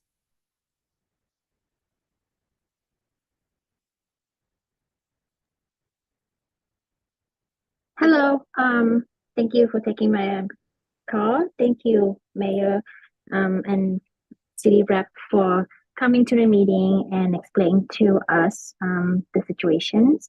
And I'm just calling to urge the board to take to accept this agreement. I mean, $6.5 million is a lot of money, and just like Mohan mentioned, on slide 17 of 25 in the updated unaudited actual that Dr. Westover posted from the September 5th meeting. I mean, with this, with the acceptance of this, we are going to be okay. Like by the end of this year, we'll be 36%. We have 36% of reserve, which is like 52 million. And then next year, 29%, which is 44 million. And then the year after, 32 million at 18%. So I hope we take this, otherwise we end up with zero. And with the parcel tax in limbo, whether or not it passed, this will help that as well. So thank you. Are there comments from trustees?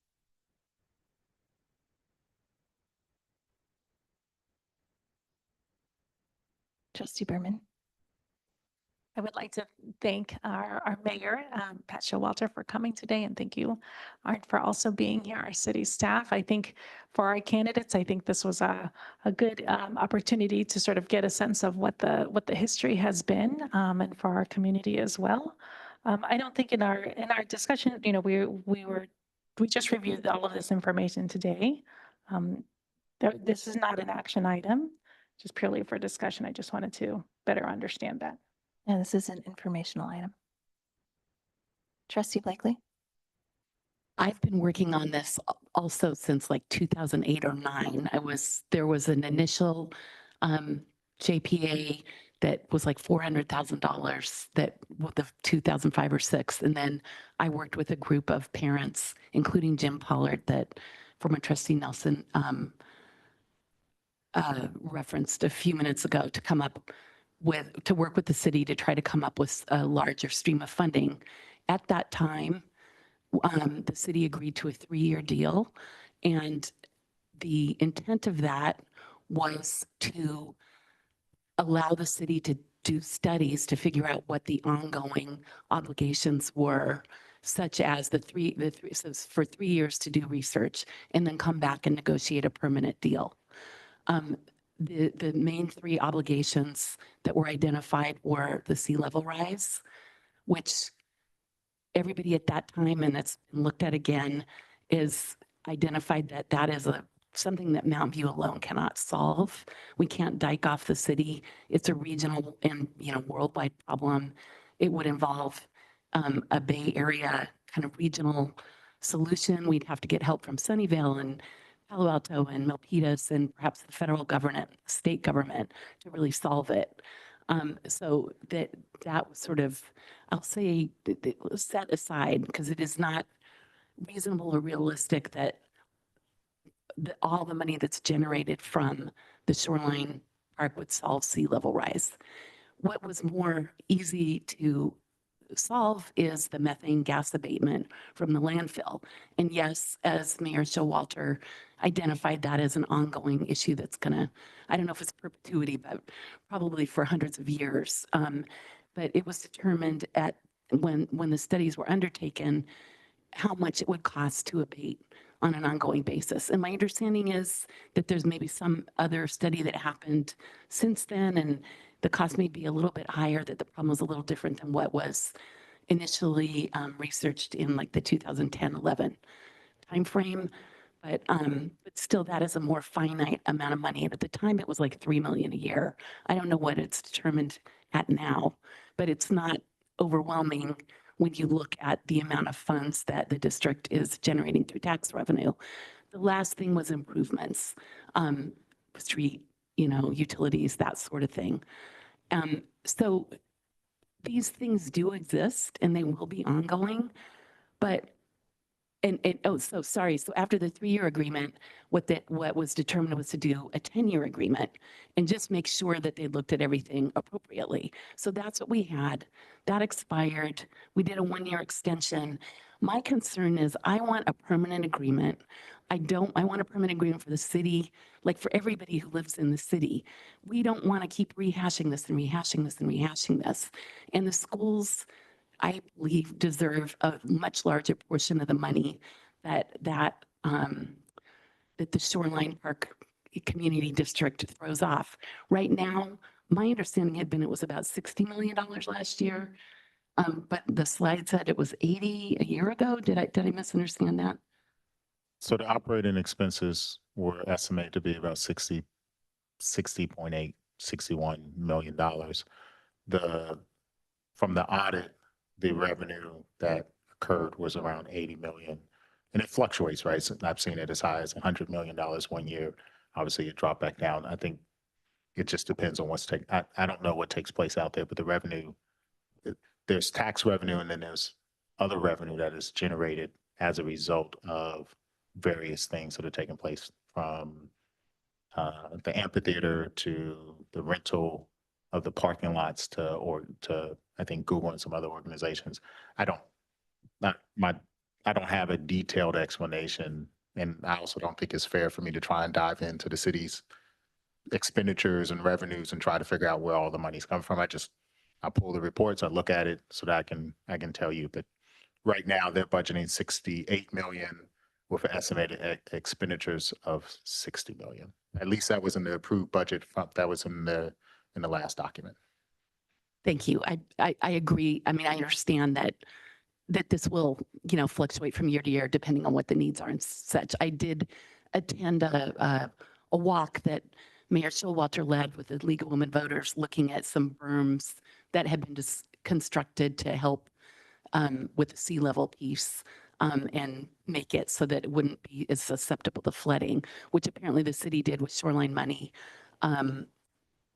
Instead of relying on or seeking grants from the Army Corps of Engineers, which ultimately would be probably for a longer term, solution that takes decades, we'd have to look, like I said, for state and federal money. In any event, I am really looking for a permanent solution.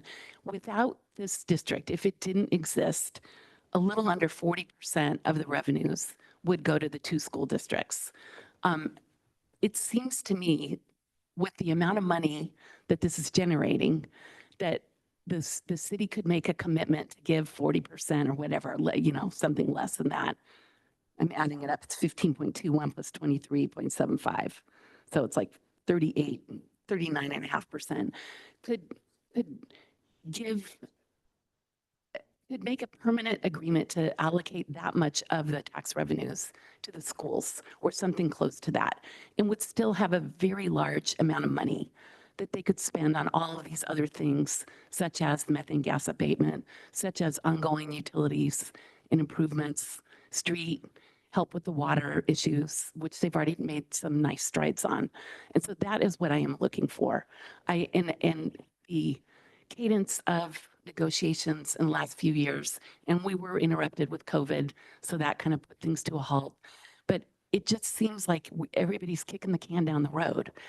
And I'm tired of kicking the can down the road. I'm tired of arguing. I'm tired of the dissension. I'm tired of the community frustration. I think we just need to do a permanent agreement. And if we say 3 years now, you'll get it done in 3 years. What's the guarantee? I just want to get the thing done in perpetuity, since this exists in perpetuity. So that's really, I know I'm giving a little diatribe, but I'm about to leave the board. And I just want to make, did I just, no.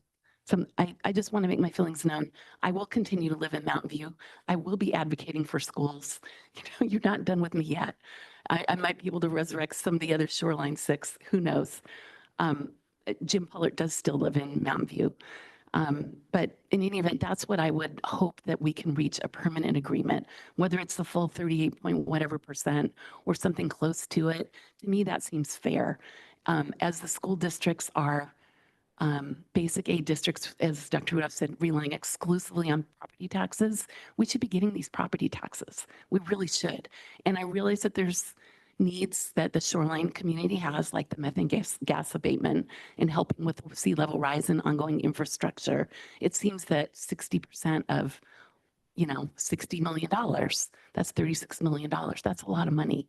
And I know property values are fluctuating a little bit right now, but over time in California, in the urban areas of California, they always go up.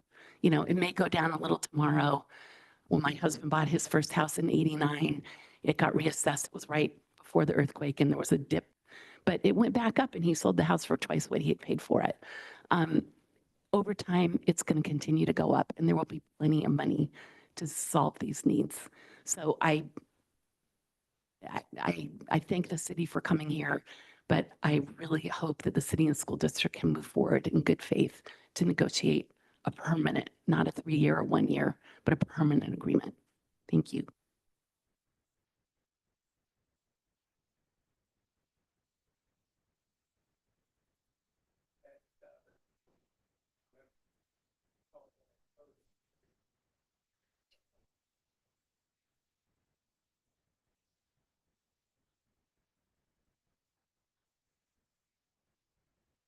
Thank you for indulging me, but when I was listening to Trustee, it couldn't go without being said that one of the accomplishments that I think we had together was when we agreed that any new residential housing in Shoreline, you would get 100% of what your increment would have been. And so I think for us, realizing what will probably happen over the decades in Shoreline, which will be moving away from what is primarily commercial now, which explains some of the volatility in revenues, to being replaced with mostly residential, the school is in a place where you will benefit greatly from that, and you'll benefit as you would if it had never been a district. And so I just want to make sure that tonight we also highlight the areas where we've done well together and where we think the district will benefit as we start to see Shoreline slowly transition to residential from commercial. Thank you for indulging me. I know it's not protocol for me to stand up and ask to speak again. I greatly appreciate it. So, I mean, we appreciate you being here. That when I look at the agreement with MVLA, the 3-year extension, does it also do the residential? Because that was part of the prior agreement. Is that in the 3-year agreement as well? It should be. I was a part of those negotiations, not these current ones, but yes, that at that time was City Manager Dan Rich, as we were trying, and to the city's credit, when they created the school strategy, that was also dovetailed into the larger agreement that there was several different ways that the city will work to help develop schools, including asking for a particular site from actual Google, which was 4 acres, and we've had extensive conversations around that. But as we continue to talk about the growth that would occur, in those negotiations, we were very clear that future residential that may occur as a result of that would be included. So there's like 3 different funding formulas that actually exist within there. There's one that recognizes the full 100% residential from the date of that agreement moving forward. Then there's the original funding formula, which is a formula that takes into account the percent growth and a lot of different things. It's actually in one of the documents we put. And then there's the original, there's another formula that actually exists. And so that all of those are true. And I think, I think we've worked really hard to get that way. I think the challenge is, we have received 55 million. We've also lost 173 million, right? And so I think what all parties seem to want is a way to figure out how to make this move forward so that neither party feels slighted and unappreciated, that we both recognize the value that we bring to the community, because at the end of the day, the city can't get its job done with poor schools, and we can't function without a great city. So both of us need each other, and we're sort of caught in this interesting web. But it is from staff's perspective, and again, I haven't been able to comment or anything else. A 3-year agreement would just require another 3-year agreement because it doesn't meet the requirement. I think the beauty of the original agreement when I first came to Mountain View was that there was enough time for us to continue the negotiations, so the pressure of negotiating wasn't there. And I remember in 2019 agreeing to enter the negotiations, and then as city staff turned over, there wasn't the pressure to try and get an agreement done because we still had 2 more years left once all of city staff came. And I think that pressure has been felt in the last couple of years because the agreement was ending. We needed to find a way to resolve it, but we know that there's all these other agreements. There's city decisions that need to be made. There's school district decisions that need to be made. So I just think it's just been a tense time over the last year, and hopefully we can correct that. Are there any further comments from trustees? I think one of the challenges and that kind of jumps out at me, and it was in the letter that I sent on behalf of the board to the city, was around the bonding language. And I understand the city doesn't want to sign away its ability to bond. the agreement signed with MVLA includes in that 4.1 section that the payments, even within those 3 years, could be suspended in whole or part.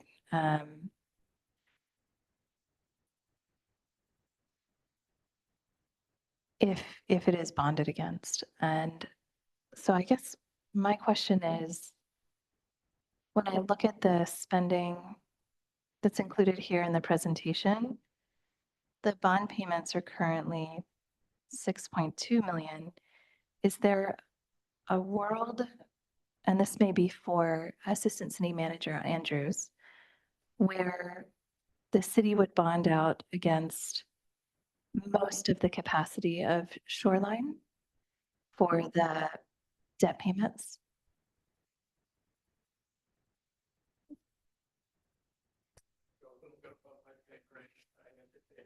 Okay. I mean, you might not have the answer off the top of your head, but I think this is kind of at the heart of the concern. What I can speak to is if you look at the North Bay Shore Master Plan, like most developments, all of it has always been discussed in phased approaches. And so if and when a phase gets initiated, shovels in the ground, that's when we would start thinking about infrastructure. Infrastructure, like a lot of developments, can happen two ways: pay-go, or you do some form of bonding. We would look at the pro formas and the cash flows at the time. If it's a smaller project where we thought maybe pay-go would be the right approach, utilizing reserves, we would do that. If it's something slightly larger and we needed to bond against it, just to put it in context, currently municipal rates, shoreline area would probably receive a AAA credit rating. You could probably bond about 150 million for maybe 8.5 million a year, somewhere around there, give or take. And superintendent says I'm in the ballpark, so good. I couldn't imagine infrastructure and a phased approach that would require increments greater than that. And so if you just look at some of the budgetary data the superintendent shared and you add another 8 million in an expenditure, it is not going to take up anywhere near the capacity of the entire shoreline district. I'd like to say all of this is theoretical and hypothetical. I'm trying to address the question using data we have, but 150 million at about 8.5, maybe 9 million a year, it's not going to take up all the capacity. Thank you. You're welcome. May I ask one more question? When the city bonds, my recollection when Lenny Siegel was mayor, when the last bond was approved, I think it was 2017, 2018. I know I spoke at the city council meeting saying, please don't bond. But it was the plan, the improvement plans were very vague. Google had asked for a second like flyover by Shoreline for bikes, like a separate bike path. And I think that ended up getting killed since then. I'm not sure what the status is, but also Google was going to maybe pay for it. And it wasn't really very clear what the work project was that the bond money was going to be used for, other than that flyover bike path. So my question is, when the city does do a bond like this, you indicated that things are typically phased. Is there ordinarily more kind of a specific kind of work project or protocol, like, we're doing this in order to, we're bonding to, put this new street light in, or I'm making that up, but is it usually specific, or is it just that we'd like to have money just in case? Typically, bondholders want a little more clarity on how the monies that they're investing in are going to be expended.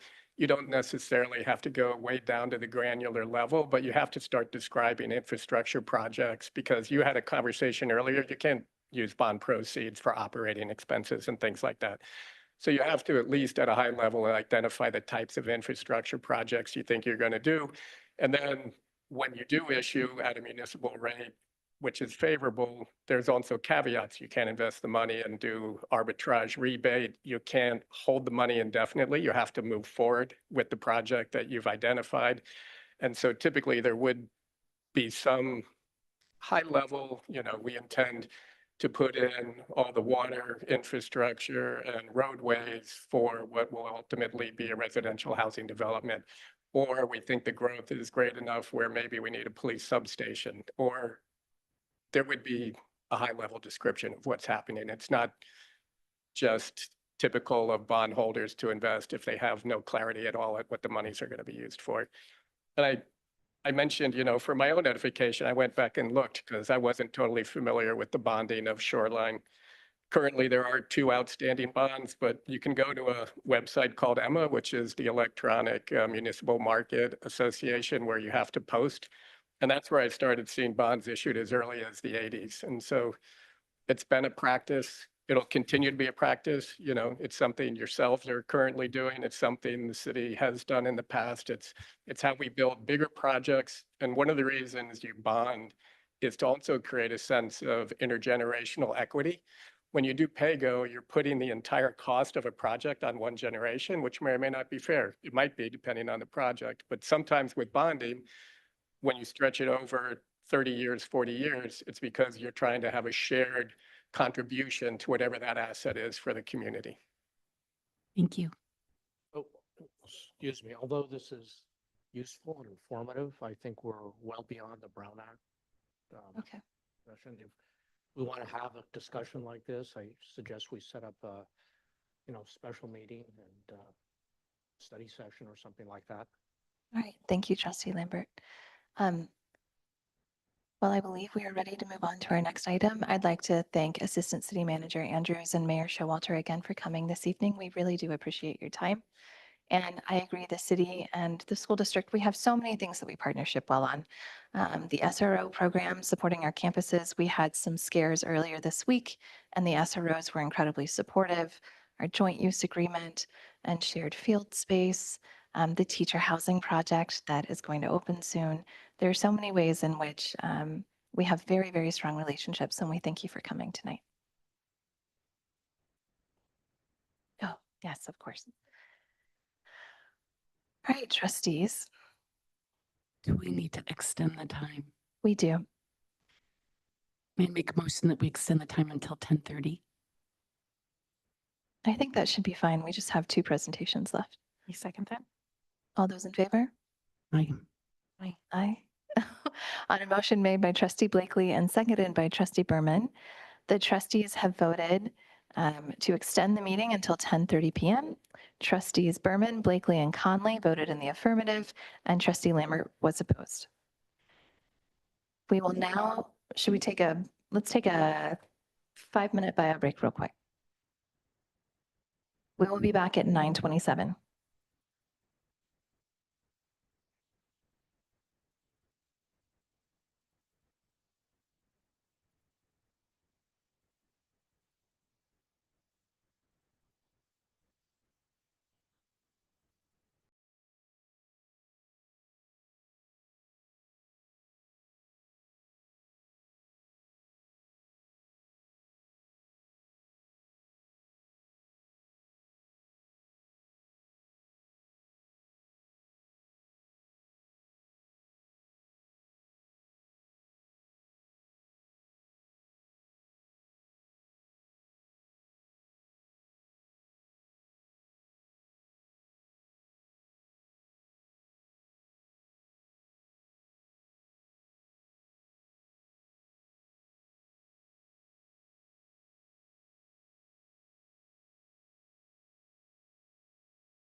All right, at 9:29 p.m., we are back in session.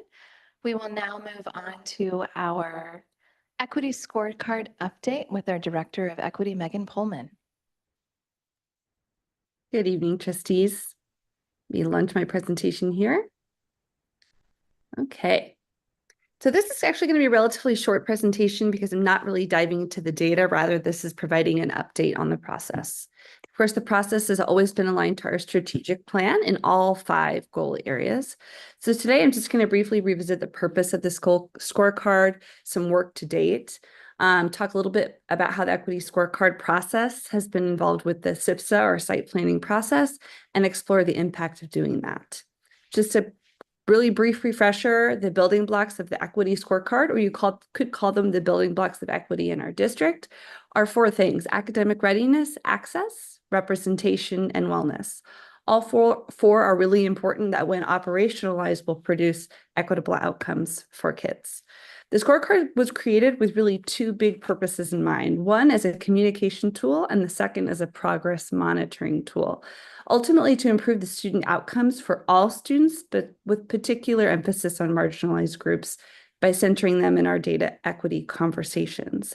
So one is a communication tool. Obviously, the scorecard provides concrete data, highlights areas of focus, promotes transparency, because it is year over year, it tracks progress over time, and it helps facilitate targeted discussions. As a progress monitoring tool, it helps establish baselines because it does have that year over year longitudinal data, and it identifies areas of improvement or concern, aligns with strategic goals, and facilitates data-driven conversations. More important than what it is what it can do. Using the scorecard, having conversations around the scorecard can actually help widen the scope of our data conversations and emphasize how we talk about data with marginalized groups. These data conversations guide ultimately instruction, our foci and shifts. They also help surface drivers of equitable or inequitable outcomes by marking changes in metrics over time. We can maximize the things that are working. We can change the things that aren't. This is not the first time you've seen this, so I'm going to go very quickly through it. This is the academic readiness portion of the equity scorecard with the metrics, including growth, proficiency, and early literacy over there on your left. In order to be able to fill in kind of all of those boxes and those metrics, we use things like iReady reading, annual typical growth measures, CASP, ELA, and math, and also iReady proficiency indicators. For access, we look at suspension rates by looking at CalPads in the dashboard, math pathways by using the % of group enrolled in that pathway through PowerSchool, and of course, we rely on CalPads and PowerSchool for chronic absenteeism data as well. A lot of these areas you'll see come up in multiple presentations because they are emphases that we're looking at as a district. Representation is also really important, including teacher diversity. So the percentage of students enrolled in a particular subgroup put in ratio next to the % of teachers in that same subgroup. And then of course, community voice. So whose voice is being heard in terms of the LCAP survey. So we look at % of parent participation. And finally, an equity pillar of wellness, this one is really centered around student voice because this is solely student voice. So when we look at wellness, we look at % of agree or strongly agree on feelings of safety and feelings of belonging from student-only data on the LCAP that captures data from 4th through 8th graders. So all of that you've probably seen before. What I want to highlight is kind of where we were in the last year or so. And in December of 23, we did share kind of the first pilot scorecard with district level results, along with a comprehensive analysis. After that, we received feedback from principals about what worked well, didn't work well, what translated well, what could be communicated better. Based on that, we collected and organized data for the scorecard in a little bit of an altered format, just based on those recommendations during the summer of 24. And then most recently, the equity scorecard has been released and used by sites or by principals for helping to write the SIPSA plan. So it's been used as a data tool. Something to look forward to in the wintertime of 25 is me again coming back once annually and presenting those district level scorecard results and in-depth analysis during a presentation. The SIPSA and the equity scorecard update is an item that we had kind of basically promised as one of our next steps in the last presentation we gave in December of 23. So each site has indeed received an equity scorecard with site level data. The data has been made available to site level leaders. The reason that we're not publicly looking at it today is because a lot of the data, especially CAS proficiency data, is still embargoed by the state. The data is also available to site councils for consideration as they evaluate the site plans. And there's also an FAQ that, that kind of explains the scorecard for parents who maybe are looking at it for the first time. The equity scorecard data includes metrics that are already being used by sites. So really the benefit of it is consolidating a lot of the data into one place and focusing our conversations around equitable outcomes. Again, the district level data will be publicly presented in the winter of 25 at a board meeting. So we will get that chance to go in depth looking at all 4 metrics. The need for SIPS alignment was really apparent when talking with principals because site administrators have a lot of data that they access and a lot of need to analyze that data quickly and then operationalize it. So in order to kind of reduce the workload and think about those considerations, it was important to make the equity scorecard data usable for multiple purposes to avoid duplication of efforts or additional workloads, which is why it was necessary to make it available even though it was a little bit of a time push for sites to use as a consolidation of data for the site cards. So hopefully that's lessened some of the workload of acquiring data from all these different places to use in the site plans. In many instances, the scorecard data has helped reduce the workload of sites who previously often had to look for this data in multiple locations. So next steps, like I said, the district level scorecard will be publicly presented at a board meeting in winter of 25 as soon as the data is disembargoed by the state. So the presentation will include results along with insights and analyses covering year-over-year feature of the scorecard. And so really just considering the shift in the board and the onboarding of new trustees, this is really kind of an outstanding question that I posed to the board. What might be needed to help new trustees contextualize the scorecard and the results? I know you've all been along for the process for quite a long time in terms of its development and iteration. It's not a simple thing to look at nor to manage.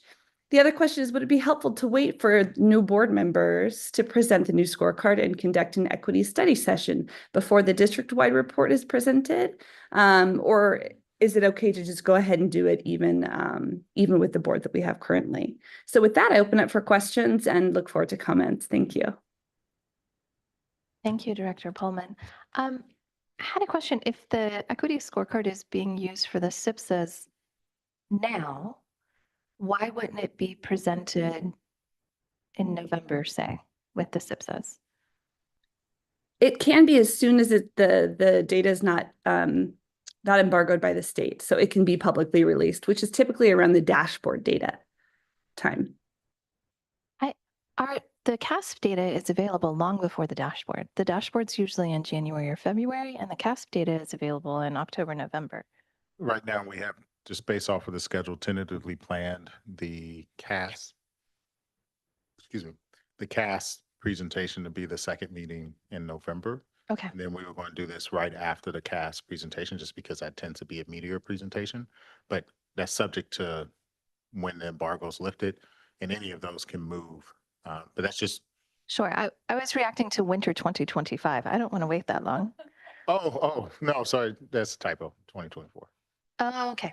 Okay. Oh, I'm so sorry. Yeah, no. I was like, what is going on? I know, but that's too long.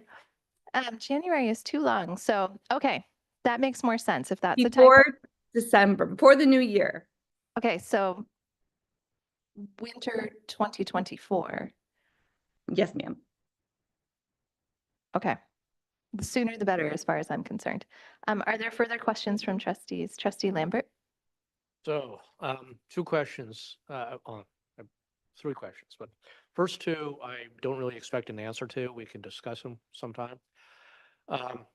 So 1, I really like to understand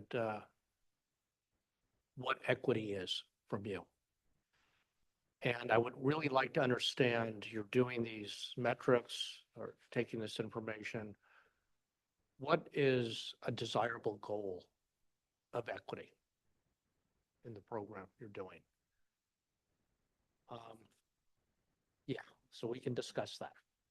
You don't need to answer it tonight. One thing you can answer tonight is I notice on your examples, you show these, a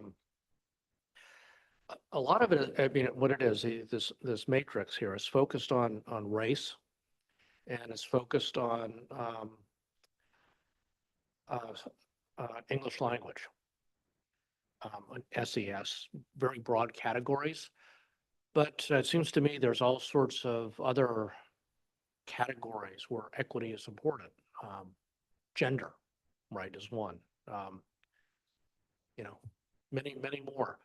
Are these kind of things included broadly in what you're trying to do here? I would just say quickly, all the amazing work that we do actually in the district with my colleagues accounts for a lot of those disparities. What the biggest failing of the equity scorecard is that it doesn't have enough space, and that it also is not as comprehensive as it could be, albeit one document that has all of the available data and information wouldn't be consumable or actionable to people. So we just continue to have to find ways to highlight various parts of what we do, and various subgroups that historically have been marginalized or are currently underserved that need our attention. But it's never going to be perfect. That being said, I'm happy at any point to talk with you individually or as a group about how we largely define equity, what that is. I would point you to kind of the 4 building blocks of equity that I did talk about in the presentation in terms of academic readiness, representation, access, and wellness as being critical components.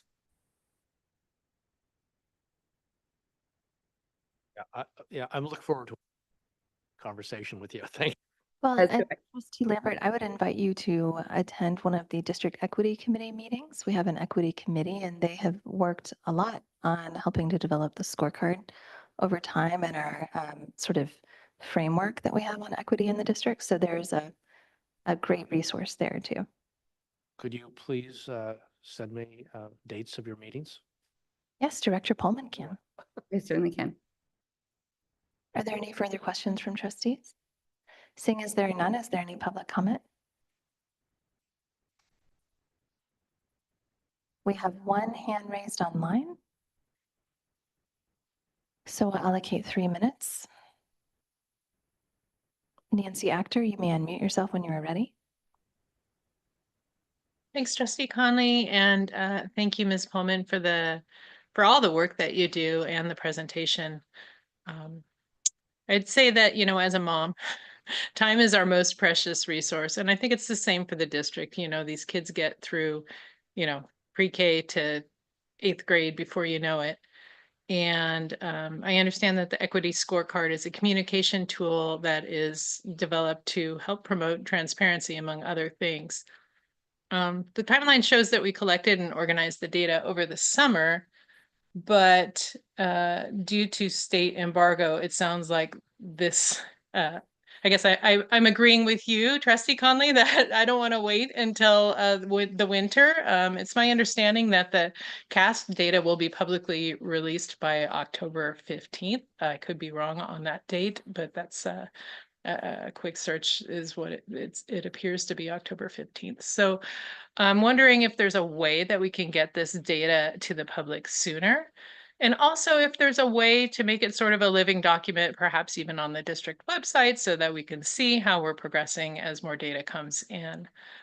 Again, just because that would help in terms of it being a communication tool that promotes transparency with this very, very important topic.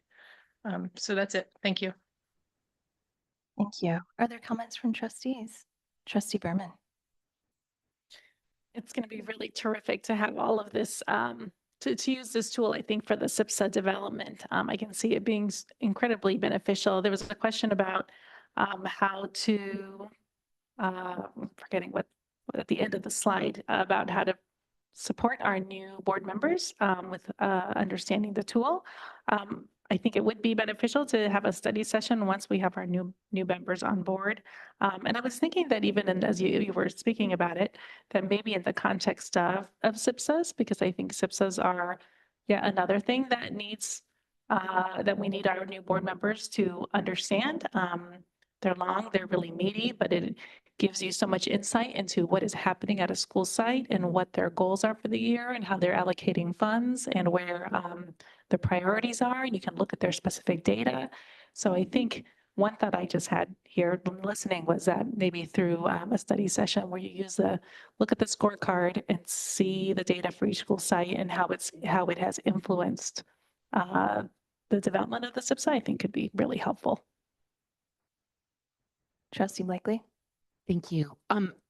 Just in terms of the questions, what might be needed to help contextualize a scorecard and results? I think what we've done is great. I think many of the candidates are, listening. If they're not here in person, they're here online. So I think a lot of them are already up to speed. Many are parents. They've probably been following this at their schools already. And would it be helpful to wait for them to conduct an equity study session? I think we should move forward, with all due haste. And I would really leave it to the new board as to whether they feel a study session would be beneficial. If they do, by all means, I'd be supportive. But I don't think that we should wait until, January. So that's my 2 cents. And I do appreciate all the work, especially I know the equity committee has been meeting for 2 years now, year and a half. There's been a lot of work, both by staff and parents participating on that committee. And I think I like the result, and I'm really grateful for the work that you've done. Trustee Lambert. There's no need to wait. Start the equity survey, and when the results come in, that's time when the new board can discuss it. Yeah, I mean, it sounds like much of it is already put together, which is exciting. So we look forward to seeing it. Director Pullman, thank you so much for your work and the presentation tonight. I think equity should be at the heart of everything that we do here in the district and really drives how we address the needs of all of our children. So I appreciate bringing this scorecard to bear as a lens for examining how we're serving our children at each of our school sites. We will now move on to our next discussion item. This is the iReady Diagnostic Assessment Data Overview, and we will have our Director of Curriculum Instruction and Assessment, Swati Dagger. Thank you. Good evening, trustees. Give me a second while I share my screen. Sorry, having some technical issues here one more time. I'll try it. Give me 1 second. I'll have to finish this. Here we go. Hopefully this works. There you are. All right. All right. Good evening, trustees. It is a pleasure to be here this evening to share our iReady diagnostic assessment data with you. All of our work with iReady is aligned to our strategic plan, goal area 1, with effective and consistent instructional practices that meet the needs of all of our students. Mr. Gar, you have 2 presentations up at the exact same time. I'm sorry. Can you see my screen now? Yeah, you just need to do share. I'll start one more time. I think it's my computer screen. Give me 1 second. I'm so sorry. Okay, we appreciate you staying up late to give the presentation, so thank you. Not a problem. I think my computer screen didn't want to work either, so give me just 1 second. I think your computer Try it one more time. There we go. Hopefully this works now. And is it better? Perfect. Awesome. So here we go. Our work is aligned with our strategic plan, but before I start my presentation for tonight, I'm going to start with the Diagnostic 3 assessment data. We could not bring this assessment data earlier because they were competing priorities, but I am here today to present the Diagnostic 3 and the Diagnostic 1 data. In the interest of time, I'll skip over some of the extensive graphs and charts that are included in the appendix.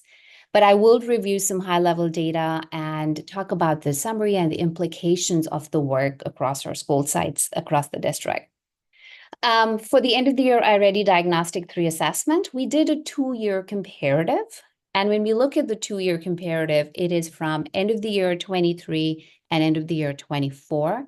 We just wanted to get an idea of how our schools and our district, how did we either improve or maintain proficiency? And we see that we did that across many of our school sites.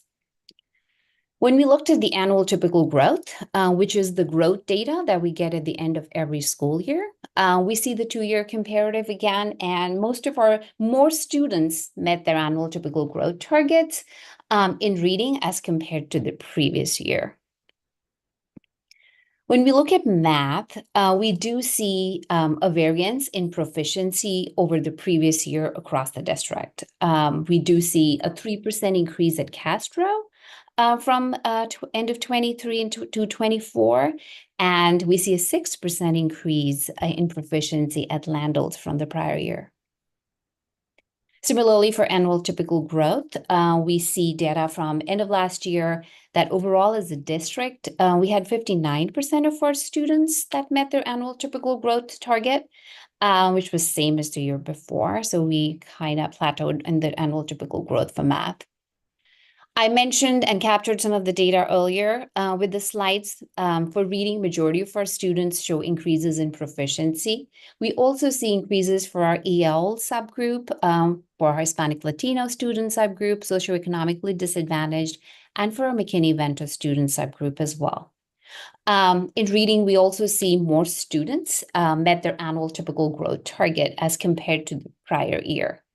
For math, we see varied proficiencies that we talked about earlier, and majority of the schools had more students meet their annual typical growth target. We're still not at 100% though, which is our site plan goal.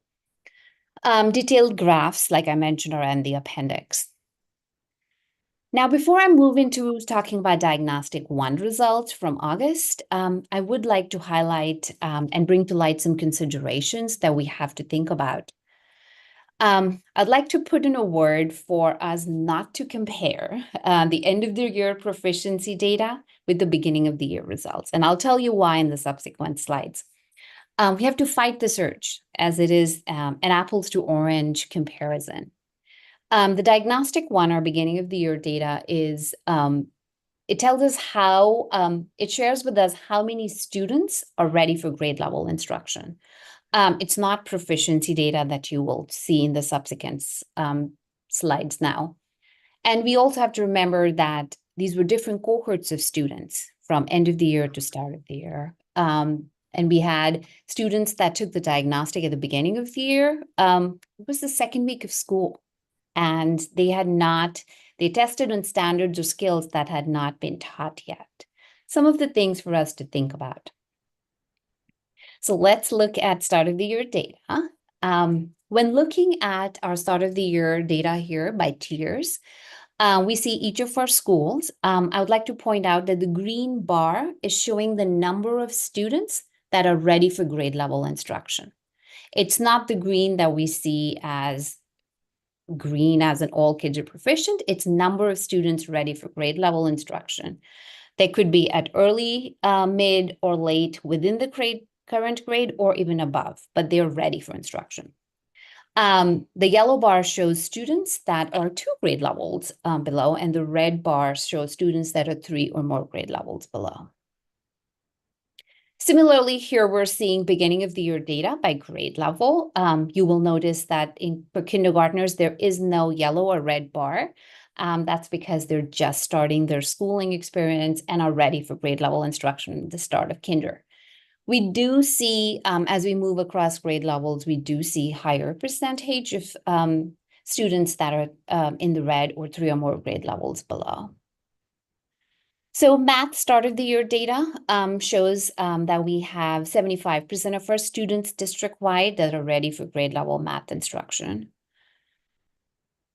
So looking at a summary of all of our reading and math data so far, and for Diagnostic 1, we maintained or increased proficiency at the majority of our schools And for math, we do see increased proficiency for most of our schools and half of our grade levels.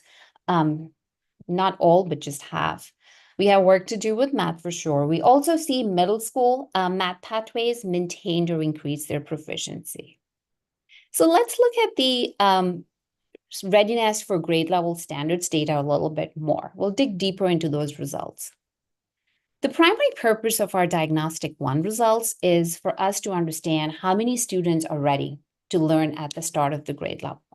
The Tier 1 students, or the students that you saw in green earlier, are right where they need to be at the start of the school year. And the students in Tier 2 or 3, that were the yellow and the red you saw, need not just strong core instruction, but would benefit from having an additional level of intervention to help fill the gaps.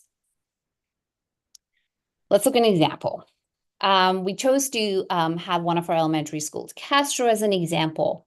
And when we look at the beginning of the year data and focus on first grade for now, we see 80% of first graders at Castro are ready for grade level instruction.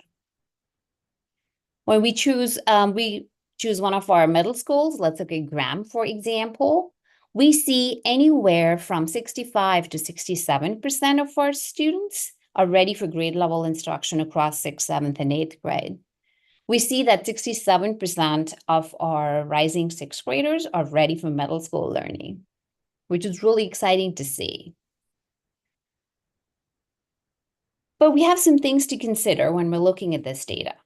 We have to look at data across schools, and when we look at those numbers, we see that the focus on early literacy that we had last year is yielding positive results for us. And you may remember from our previous presentations at the board meeting with early literacy, we saw kindergartners at Castro had made considerable progress with the strong in-class instruction, with the additional layer of reading intervention support. Now, those kindergarten group, that group of kindergartners, is that first grade group I highlighted earlier in the slide before. And we knew that they were at 83% at the end of kindergarten, and now they're at 80% ready for first grade instruction, which shows and tells us that the work that we did with students in kindergarten at Castro has helped them prepare for first grade learning. As we continue to build these foundational literacy skills, we will see the positive outcomes across different grade levels, right? So if you're probably wondering about, well, what about our middle school students? We're doing all this work with foundational literacy skills. We know that the positive outcomes will be seen as students move across grade levels. Also, with the adoption of our new curriculum and the focus on solidifying Tier 1 instruction at both middle and elementary levels, we will be able to see improved outcomes for students. Of course, all of our schools, school sites, and us at the district team, we are dedicating resources and time towards learning more about the newly adopted Amplify curriculum and Tier 1 instruction. So what are some of our next steps? Across all schools, as a part of our MTSS tiered support, we're really focusing on strengthening first instruction. Teacher teams across grade levels are collaborating with each other. They're sharing ideas and their learnings from each other. Our instructional coaches, our teachers, our reading intervention teachers and classroom teachers are leading and facilitating the literacy PLTs around implementing our newly adopted ELA curriculum Amplify. And I'm really proud to share that we have a fully staffed instructional coaching team across all schools and across all content areas. So in addition to supporting the instructional shifts in a broad manner, all of our elementary coaches are really playing a big role in supporting the Amplify curriculum at their school sites.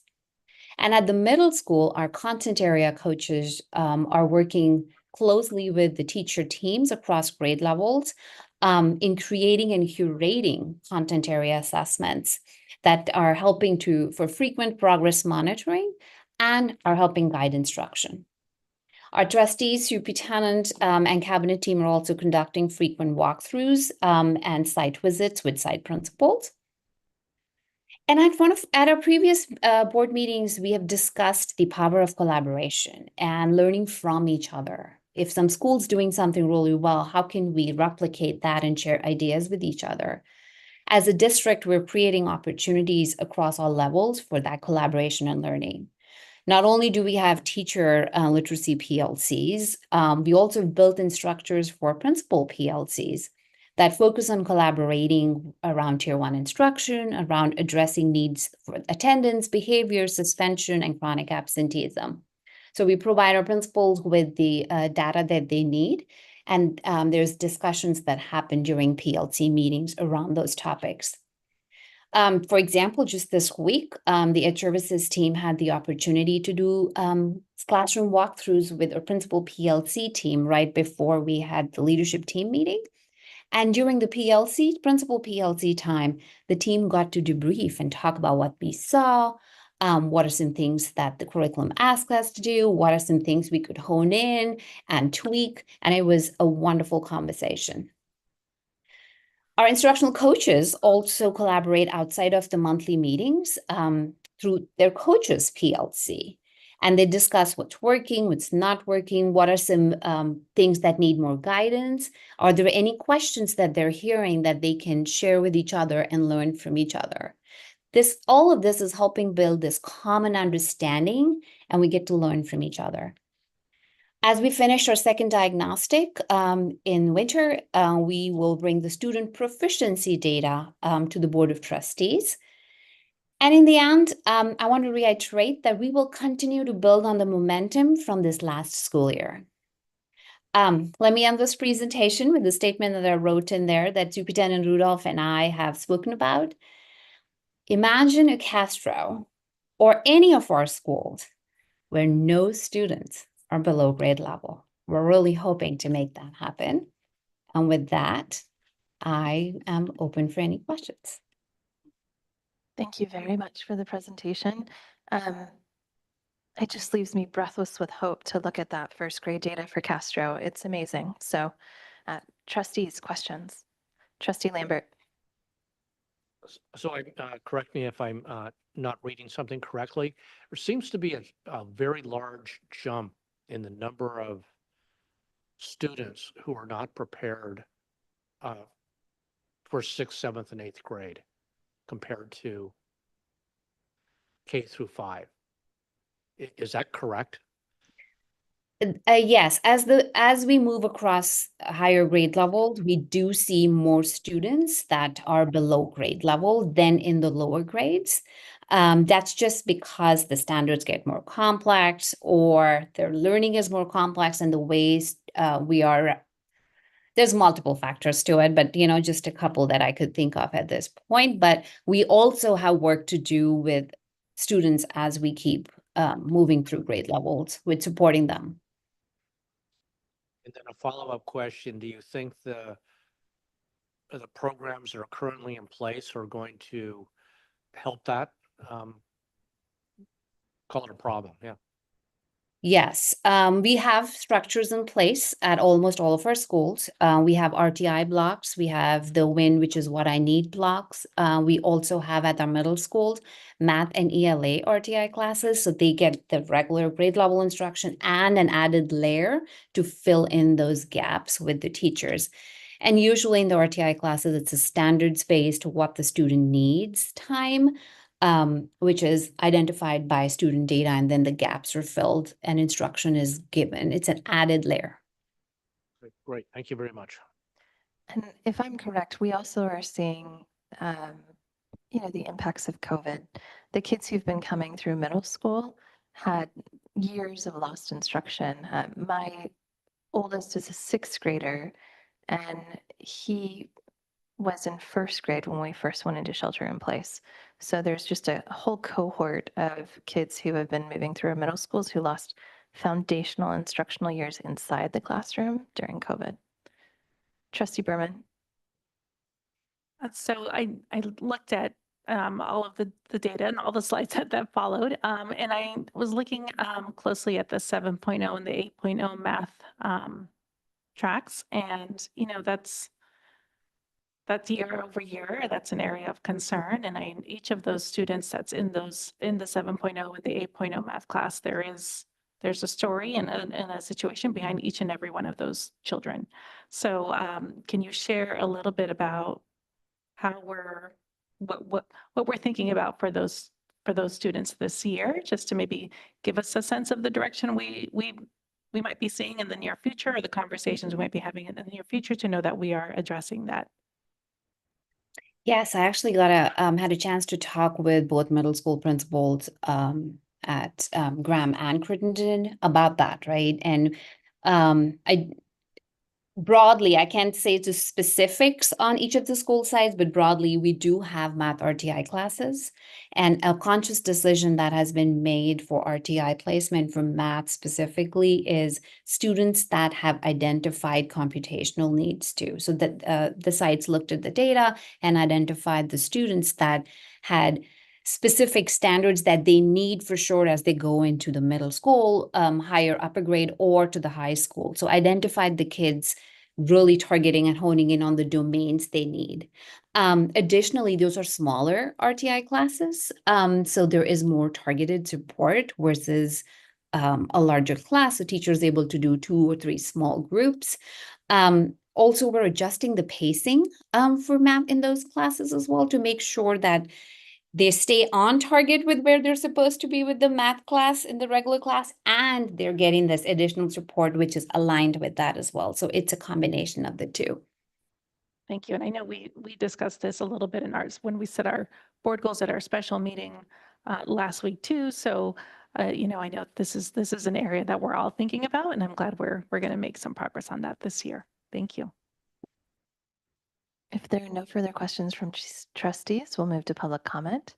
If you're a member of the public and you would like to comment on this item, you can raise your hand in Zoom, press *9 on your phone, or you can approach the podium and submit a yellow speaker card.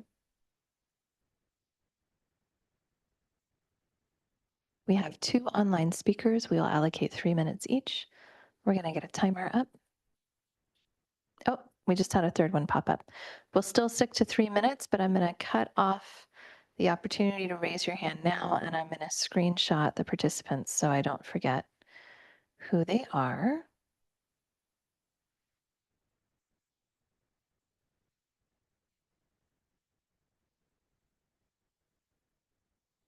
We will start with iTech. You may begin when you are ready.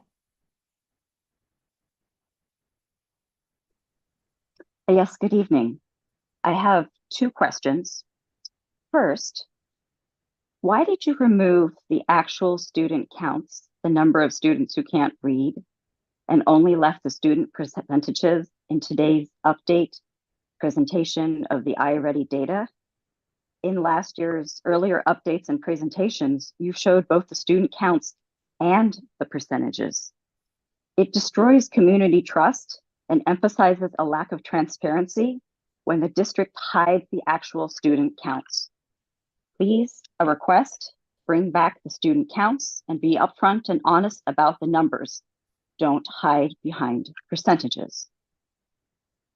My second question, why did the district choose to add Vargas instead of Bub as the next school to join the literacy intervention pilot when Bub has a higher total number of students who can't read, according to your data in the iReady presentations? There's 39 students at Bub versus 28 students at Vargas in K through 3rd grade.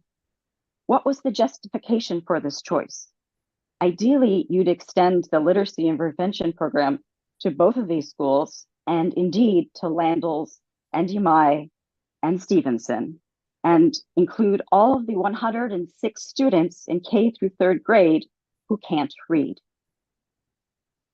This is not consistent with your goal number 1, which is to give consistent instructional practice across the district.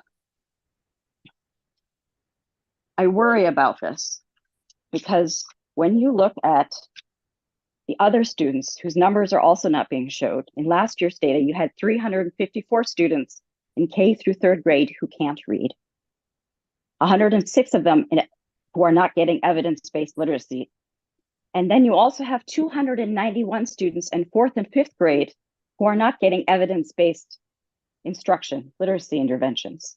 And if you want to talk about middle school, I want you to hear the numbers of students, and I think all the board members should know them. There's 215 students at Crittenden and 365 students at Graham. This is a solvable problem, and I think that you need to be upfront with the numbers and own the challenges. Don't just talk about the percentages that are increasing, but actually look at what needs to be done and what the state of the district is now. I find it irksome that the very last item on tonight's agenda is the district's main function, which is to public school education for all of our students. Thank you very much. ITech, you may email in comments if you have further comments as well. Our next speaker is Nancy Actor. You may unmute yourself when you are ready. Hi, and thanks. And I hear the passion and concern in ITech's voice. I really just wanted to close out the night to say, thank you for the new administration at Graham this year. The change has been amazing. I've heard positive things from parents, students, and teachers alike. I also really appreciate the changes in the district with this new early literacy program. The results from the early intervention approach have been really impressive. And from our literacy updates back in February, we still had over 100 students testing with reading difficulties at BUB, MI, Landals, and Stevenson. We need to expand our Tier 3 literacy intervention program so that every child who needs that support has access. So please take a close look at these iReady results. Some of them show progress, but again, it looks like we need a lot of help at BUB and MI in particular. Again, is a child at BUB less deserving of Tier 3 reading intervention than a student at one of the 5 favorited schools for this program? There has been a lot of criticism and turmoil in our district over the last 6 months, and I don't always want to come with negative feedback. Nobody wants that. If our district can take more steps to further support our students and staff, it would really help bring the positive energy back to our community. I think that the program results for the Tier 3 intervention are impressive. So I want to see more funding go to these sorts of student-facing activities. I want to see the money go back to the classrooms. Let's expand the Tier 3 reading support and boost these reading scores. Let's do all we can for these kids. Thanks so much. Our last speaker will be Nyong. You may unmute yourself when you are ready. Hello. Thank you for staying so late again. And attend and host this meeting for us. I'm calling just to show support for ATEC and what she's been saying. And I was looking at my past comment back in May of 2023, when this, I knew about this coming into the district, and I know there's only like 4 schools at the time getting support. This is what I was afraid of, like the kids at, in my Bob, Stevenson, Landos are not, and are not getting that support, and it sucks because I mean, they should not, like I say in the past, and I feel like I'm repeating myself over and over again. It's like they shouldn't be punished for the school zone that they, living in. You guys have iReady result, you have personal result, and you know how they're doing. So they should get that support. Just because they're not at the other 5 schools, it's just not fair for those families to have to provide outside support for these kids. I mean, they should get this support while they're in school and not have to do outside work just to catch up. And I know those schools are high performance, and so it seems like it has low priority in in the help list. But those students need the help, and you cannot let them go to middle school and then and continue to fail, because it's just not, it's not getting any easier.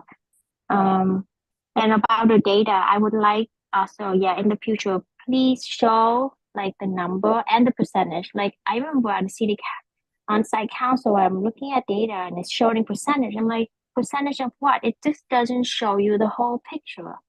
So when you present this information, it's very helpful to show the data, like the number of students and the percentage. So then, because Stevenson have 455 students. So 10% of Stevenson versus maybe Monaloma, I don't know how many students there are. I'm assuming 200, I haven't looked. But like that's a huge difference. So please extend, these tier 2 and tier 3 intervention, find more early literacy teachers to help these students, because it breaks my heart just to know that they move on and, not getting the help that they deserve.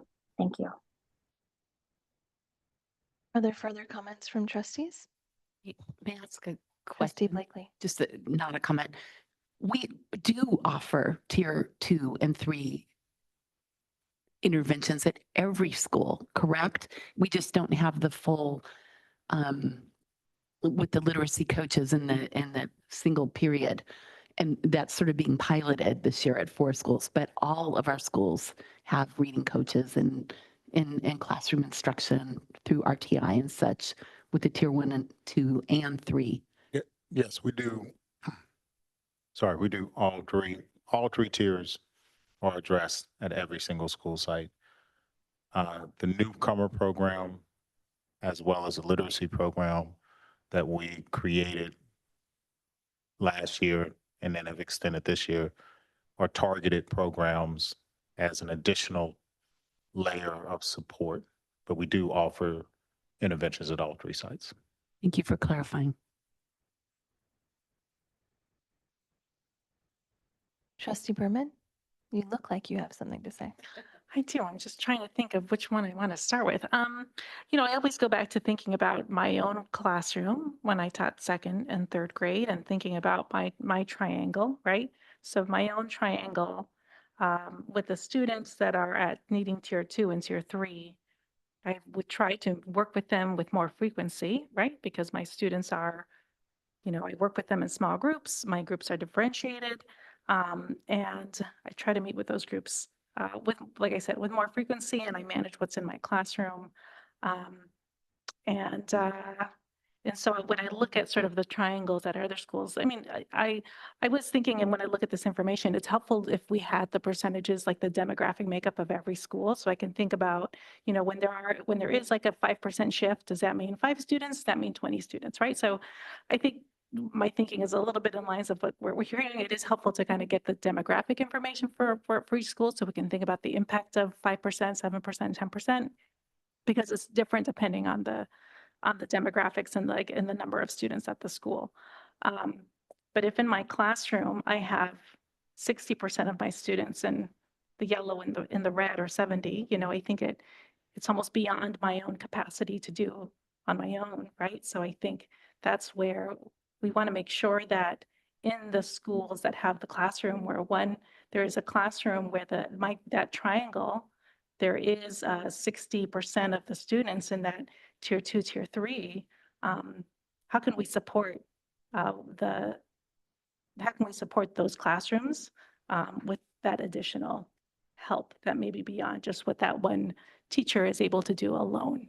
I think it's terrific that we're looking at the tier 1 support, because there is so much power in that first instruction. And I see that coaches are helping teachers. We have a new curriculum that's based on the science of reading. I think that's incredibly powerful for the majority. If you can get the majority of your class with you at that tier 1, it's going to make a huge difference. So I'm really glad we're really pouring into the tier 1 for all of our schools, for all of our teachers across our district. I think that's going to be really helpful.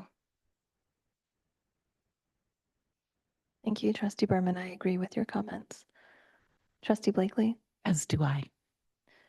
Are there any further comments from trustees? I would like to thank you again, Ms. Dagger, for, I think there's over 101, well, there's 101 slides in this presentation. And so I always feel quite satisfied with being able to pour through so much data. You know, I understand that the numbers weren't here along with the percentages. It's nice to have the numbers with the percentages, but it also can be challenging to read. So figuring out that balance, maybe there's in the report, there's a separate sheet too, if it's not in the visuals. That's, you know, something that we can always explore further. But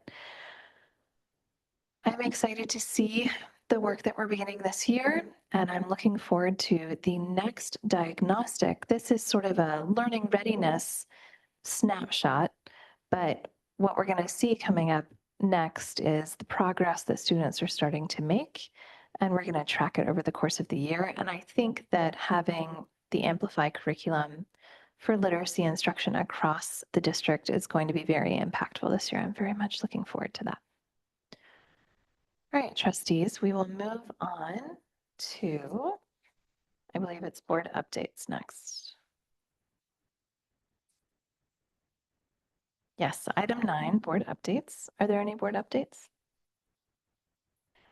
I will note that not this weekend, but next weekend, I'll be going to Sacramento for the California School Boards Association's Board of Directors meeting. And look forward to bringing you all back some updates from that as we kick off the legislative year as well. And our future board meeting dates, item 10 will be October 3rd. We're going to talk about our math adoption process overview, and the greening process will come back on October 17th. And with that, at 10:20 p.m., this meeting of the Mountain View Wisman School